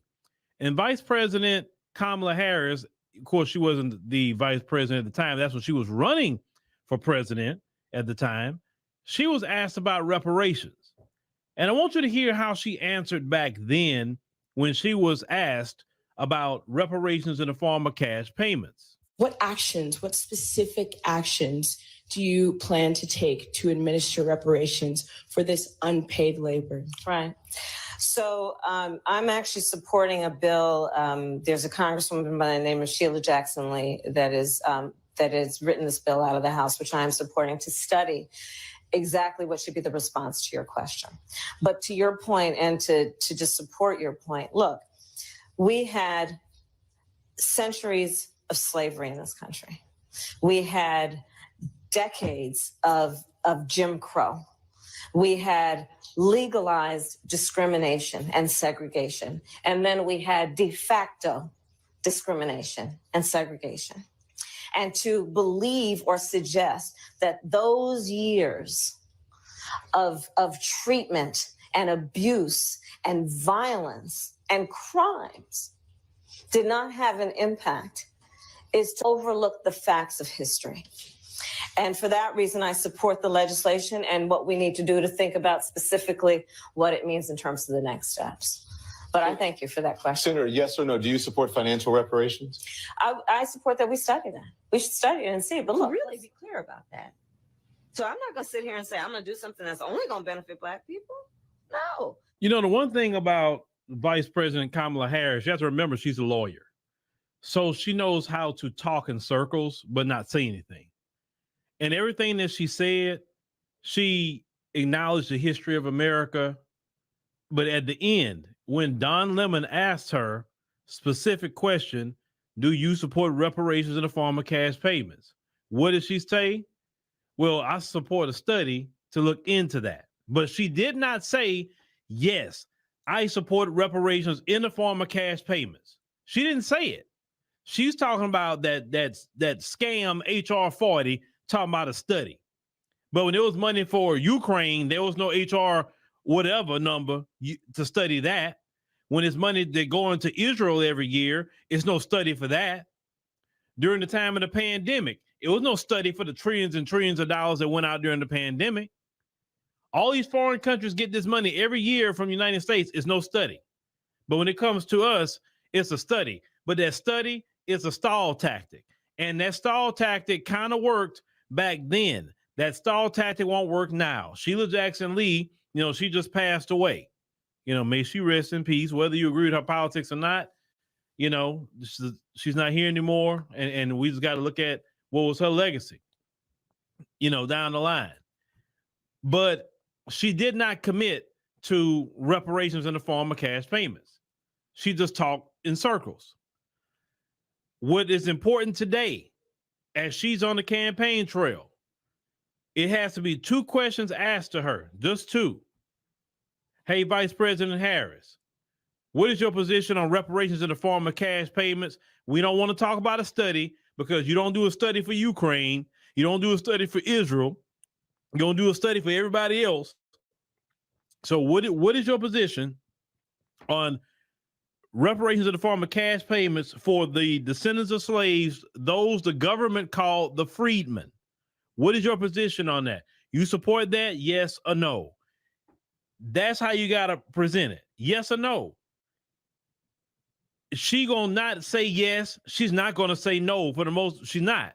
She's gonna come out and talk around it, explain, and get your mind so far off away from the yes or no question. You understand what I'm saying?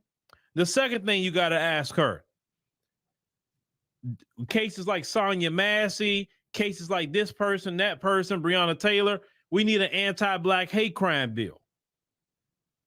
If Congress would pass an anti-Black hate crime bill and it get on your desk, will you sign it? Yes or no? Do you believe Black Americans, those who are called the freedmen, do you believe they need an anti-Black hate crime bill? Y'all gotta have that message when you get the opportunity. Unfortunately, when some of you get the opportunity, you either don't ask, or you're talking about something else, or you're nervous, or whatever. These questions have to be asked. She can't skate by and not be asked anything, because she wants the Black vote. She wants that. And y'all can't sit up here and say just because she's Black adjacent, that's all she needs to become a president. You can't say, oh, because she's in the Divine Nine, that's good enough. Oh, she's a woman, that's good enough. It is not good enough, because it's about her policies. That's what it's going to be about. Not about a color, a gender, a sorority. It's not about none of that. It's not about how much money you raise for her. It's interesting that you raise all this money for her, but you won't raise money in your city for your homeless. You raise money for her, but you won't raise money in your city to help out the kids, to give the kids a place to be where they can have something constructive to do. Y'all saying all this historic to give money to a Democrat party and a Democrat candidate.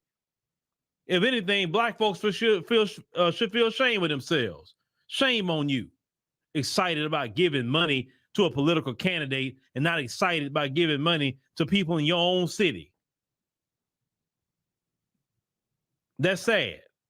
People within your own community, within your own state. You're not excited about that. Can't get y'all to show up for nothing that's worth anything in the Black community. But when it comes to Democrat, boy, they get y'all to show up real quick. I said that. When it comes to Democrat and white Jesus, your pocket's open. If it have anything to do with helping Black people specifically, you're not opening your pocket. You're looking at them funny. You're saying, oh, they trying to scam me. You want to call them grifters, but you don't call that Black preacher a grifter, and you don't call that Democrat a grifter. You never call them that at all. They spending all your money in your face. The preacher buying Lambos and everything else, and that's fine. That's fine for you. The Democrats can get hundreds of millions of dollars out of you. You don't tell them, hey, we gave you this millions of dollars. Okay, all you people that got on that line and so excited that you gave Kamala some millions of dollars. Okay, fine. You're excited. Now, what are you going to ask what are you going to ask? What are you going to demand her to do now that you put almost $3 million in her pocket? What are you going to demand? Because see, when it comes to those white people that gives her money, they're going to say, hey, okay, I'll give you $10 million, but this is what I need from you when you get in office. And they get things done. And they get things because when that money they giving, it comes with strings attached. Black folk, now we're not talking about the majority. We talking about maybe a half of 1% of Black folk that's so excited to get this woman money. They're only happy because of her color and that she's a woman, not because she's gonna get something to the Black community. That, you know what I'm saying? That is the most basic level ideology. And one thing I like about at least African politics, they can never run on that a color, because everybody the same color.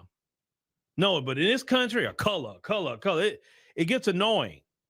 You're so blinded by color that you can't even see this person, or they go, because it's like this. Y'all trying to play Barack Obama all over again. Listen, Barack Obama did what he did, and he's the only one that's going to get away with that. She's not going to get away with it. I would even say the majority of Black America will say, no, what is she going to do?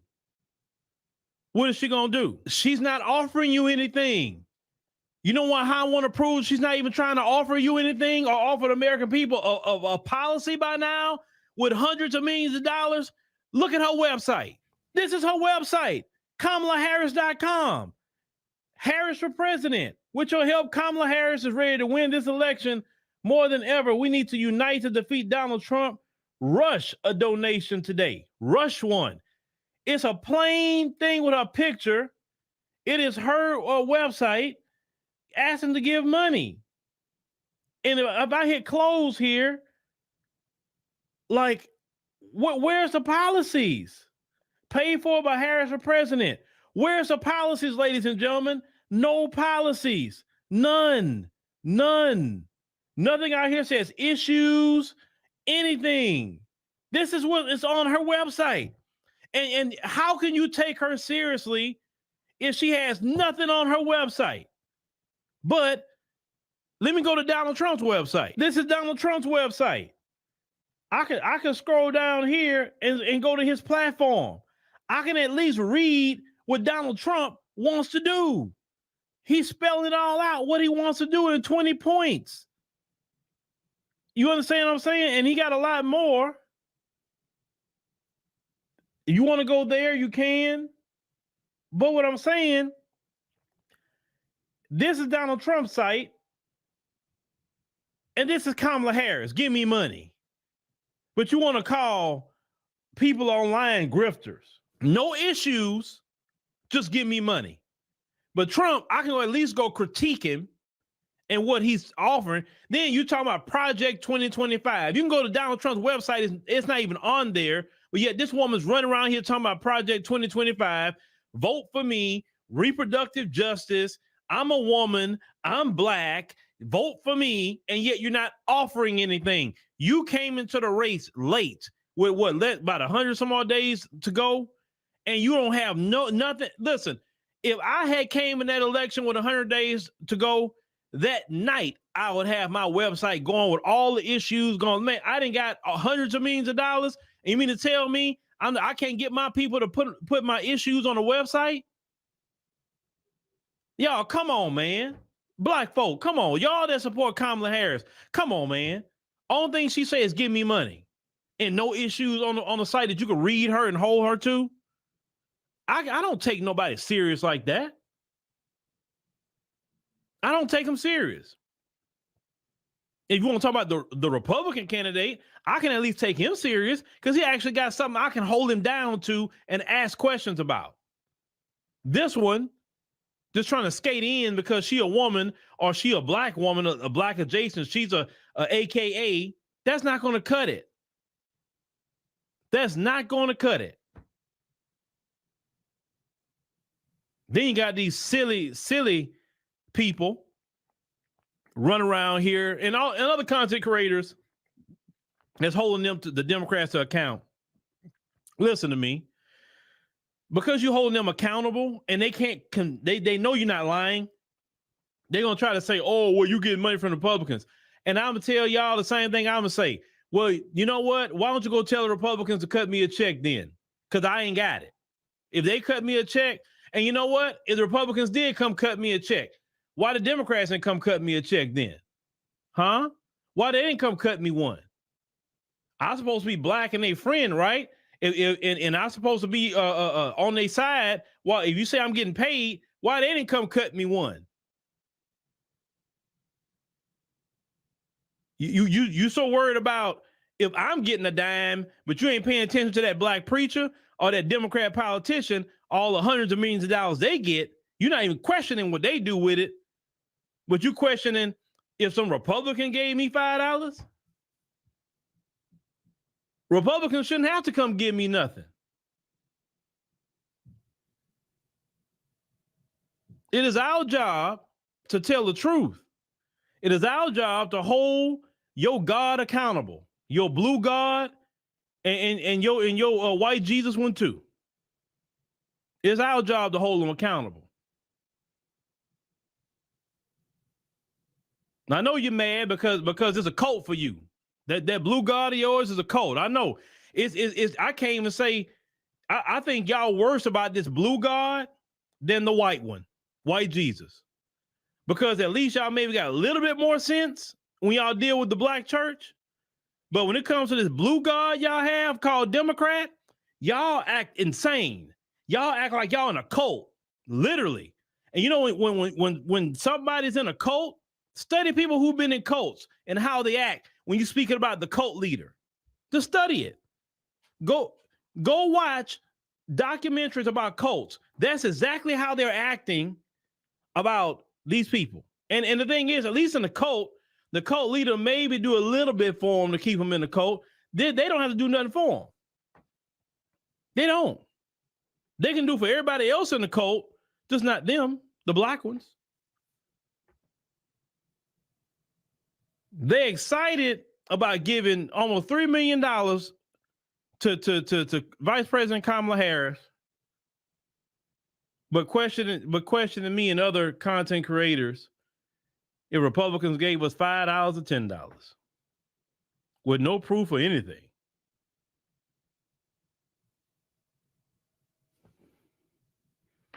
They're in a cult.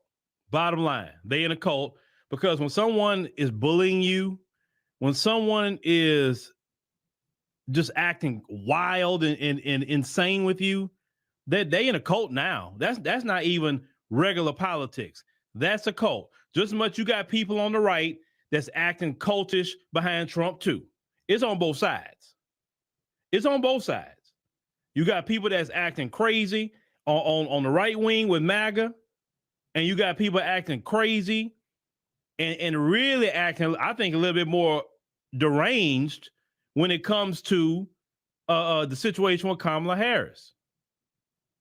And unfortunately, those of us who still have common sense in the black community, we literally going to have to decouple ourselves from those people and just realize they in a cult now. We can't do nothing for them. Only the true and living God can do something for them at this point. Only thing that we need to do, those of us who have microphones, is to try to save those from the clutches of the cult members at this point. And make sure our people understand that, hey, you don't have to bow down to the cult. You don't have to go along with the cult. If these people don't want to speak to you no more, bye. If they don't want to no longer be your family member, bye. That's what cult do. That's what cult members do. They get away from their family. They get away from their friends. They give all their possessions to the cult. They give all their skills to the cult. They do anything they can for the cult. This is how they're acting. Let them go. Let them go with the cult. You do not have to be a part of that. The shaming, the bullying, and all of that, that is cultish behavior. Because they're demanding that you be in the same allegiance to the cult they're in. She has not promised us anything. She haven't even promised that. She haven't even wrote down an agenda. Except give me your money.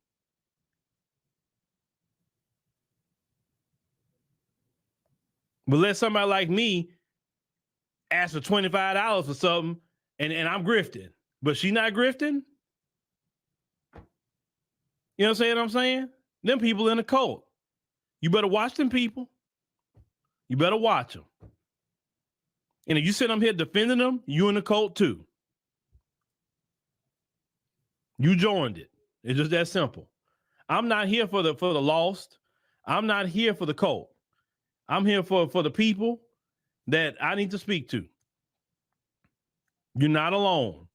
There's more people that agree with you than cult members. You better understand that.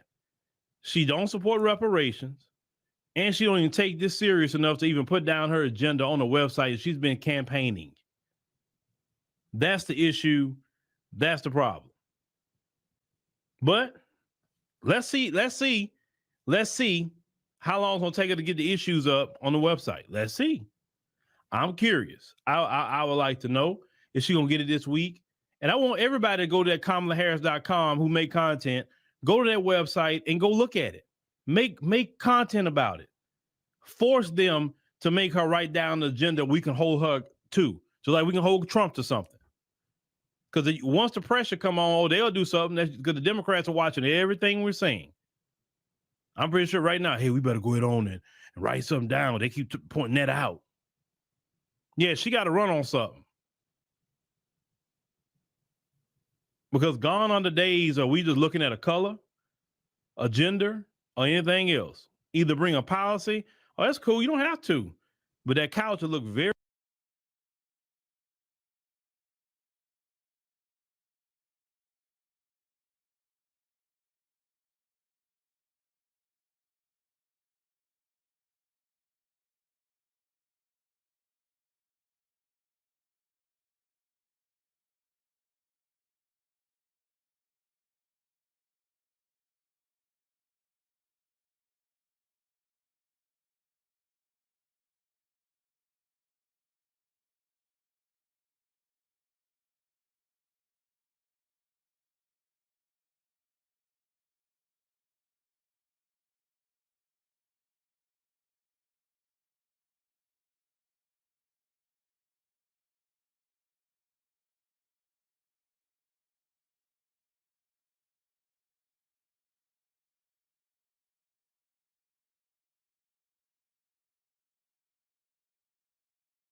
geopolitical win this past week as Brazil, South America's largest economy, has officially expressed interest to join China's Belt and Road Initiative. Now, this is a major deal that could transform the entire continent's future and something that China has been building up to for many years. Latin America is rich in natural resources, and China has been developing ports, mines, railways, roads, and everything else you can imagine to help expand its reach, and quite frankly, it's been an incredible success. At the turn of the century, China's trade with Latin America was only $12 billion.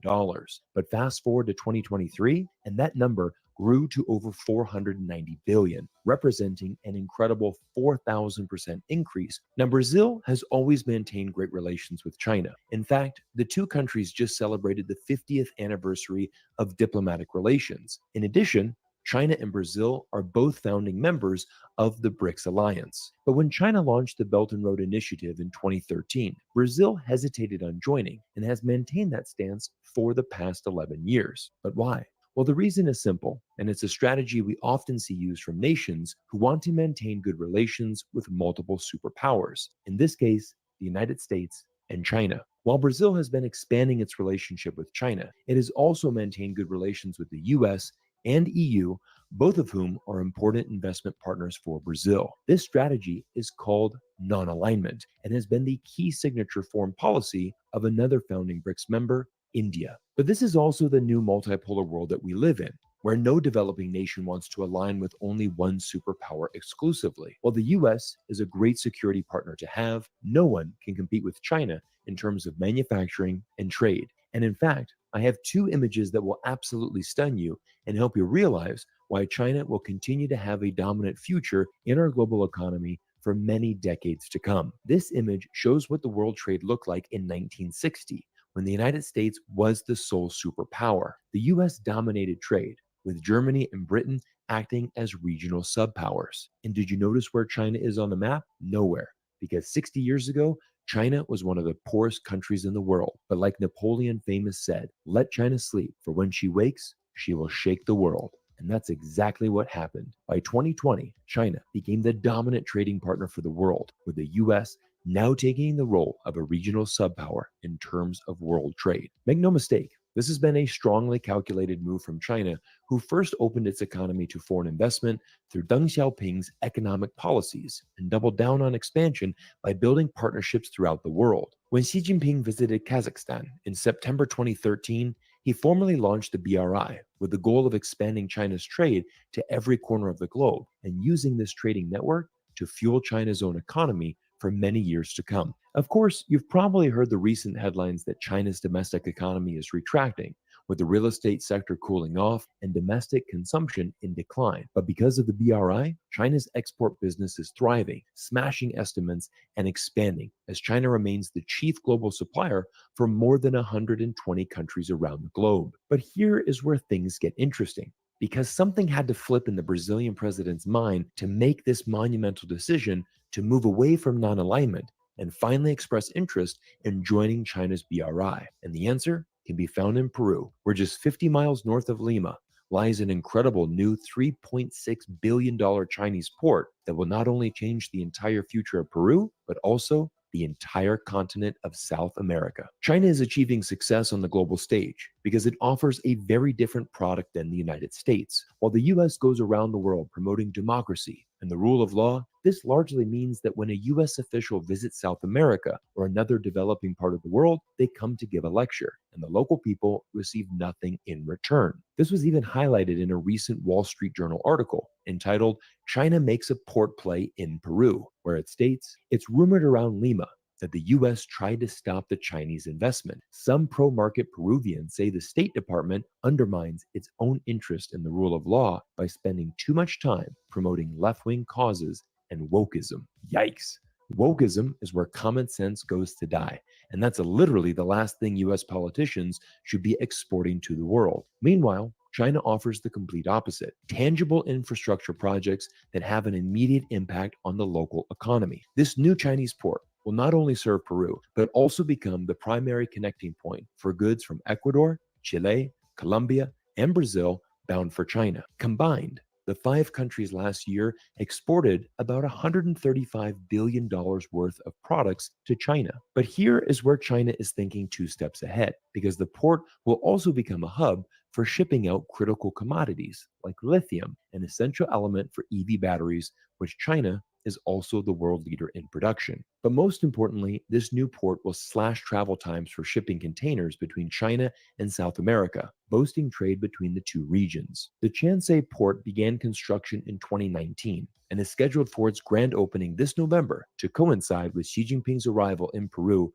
to attend the Asia-Pacific Economic Cooperation annual meeting. Peru's president, Dina Boluarte, traveled to China last month to finalize the deal with China's government and also announced that China's state-owned shipping company, COSCO Shipping, will be the exclusive operator of this new port. Now, you might think that China operating a port in a foreign country is a big deal, but the truth is that China owns or operates nearly 100 ports in over 50 countries, spanning every ocean and every continent. Simply put, global trade couldn't function without China, who not only dominates shipping, but is a major player in port technology, including cranes and logistics management systems. While in Shenzhen, the Peruvian president also met with Huawei executives at the company's headquarters. Huawei is a company that has been targeted by the United States in recent years and is currently banned in the US due to national security risks. But over 80% of the world's top 50 telecommunication companies partner with Huawei, and as they should, since the company is leading the world in 5G technology. Huawei signed an agreement to train Peruvian engineers in the field of artificial intelligence, another area where China is a superpower. And this is exactly what I mean. When you deal with China, you walk away with tangible assets that will impact your local community. But the Peruvian president took it one step further and made a trip to BYD headquarters, where she met with executives to discuss opening a BYD factory in Peru. BYD is the world's largest EV maker, and this will be another game changer for the Latin American market. Unlike the United States, which is locked into its protectionist mindset, imposing 100% tariffs on Chinese EVs and blocking US citizens like myself from purchasing China's world-leading EVs, South America has seen how China has transformed its highways, lowered its pollution, and helped the lower and middle class by providing access to affordable, environmentally friendly EV cars. Now imagine how important this will be for Peru if China's leading EV company builds a new factory there. Without a doubt, Brazilian President Lula has been watching his South American neighbor reap the benefits of its partnership with China. And this is why, after 11 years of waiting, he has decided to move forward and explore the benefits of BRI membership for Brazil. For the first time ever, Brazil has also been invited to attend the APEC meeting this November, and Brazil's president was quoted, "I have already decided that I will go because Brazil wants to enter this China world. We need to understand how we can integrate into the Pacific from a commercial point of view." Everyone, the world is changing. Trading partners are shifting. The US dollar is being used less in global trade. Gold and crypto markets are on fire. And with the 2024 US election just over 100 days away, there is a lot of uncertainty moving forward. However, I want to tell you about today's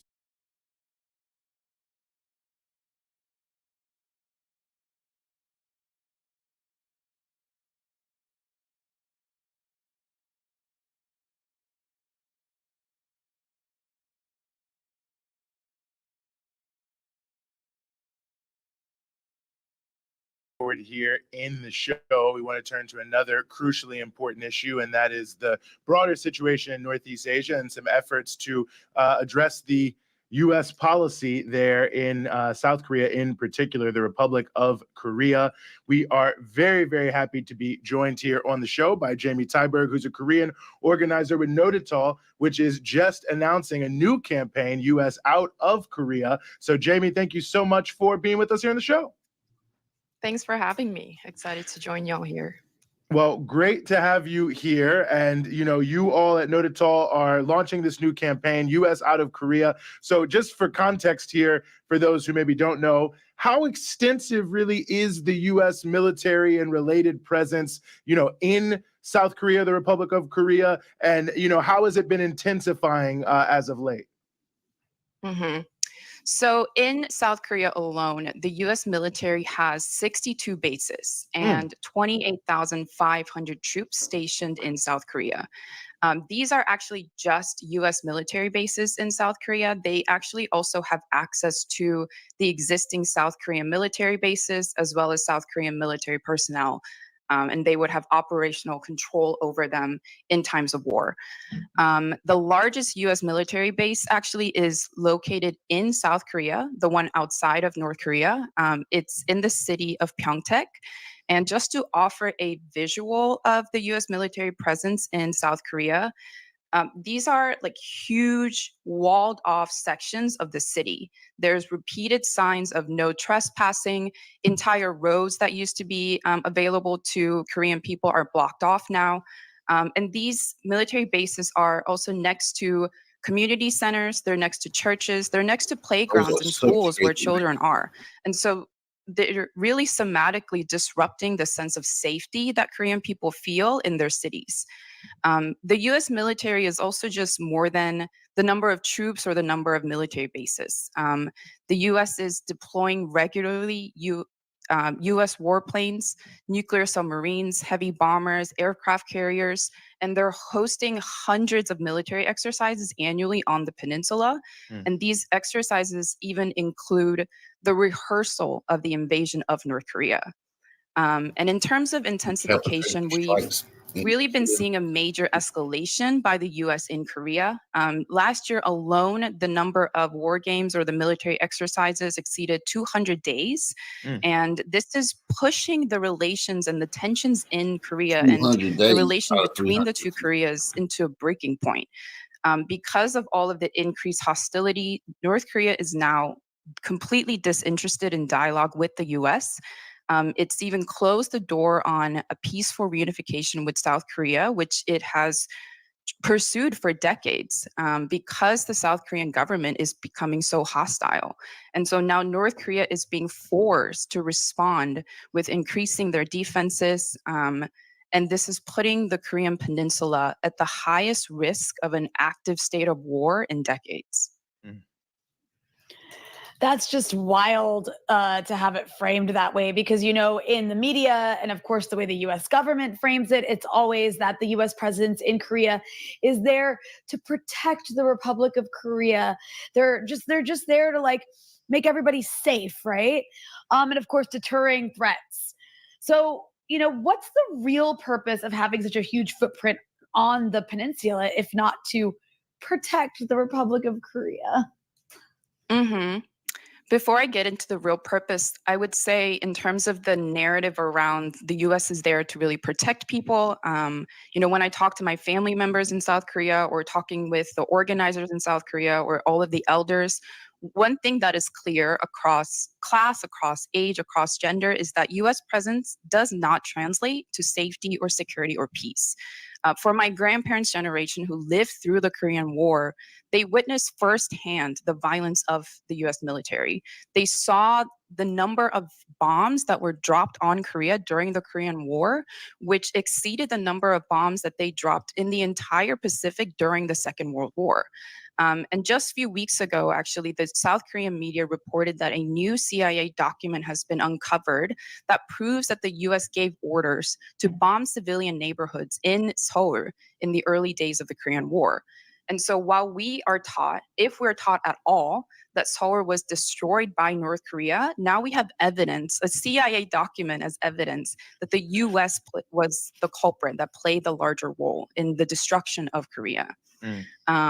But to speak to the real purpose of why is the US in Korea, I would say it's really a direct response to the sharp decline in the US's drive toward unipolar world power. They're losing power politically, they're losing power financially, they're losing power economically. The only power that they have left to exert is military power. They're seeing the emerging multipolarity under the guidance of the People's Republic of China, of Russia, the former Soviet Union. And unlike other countries that might also have some power, these two countries are huge, both in terms of population as well as land mass. So the US knows that it can't actually compete with them when it comes down to it.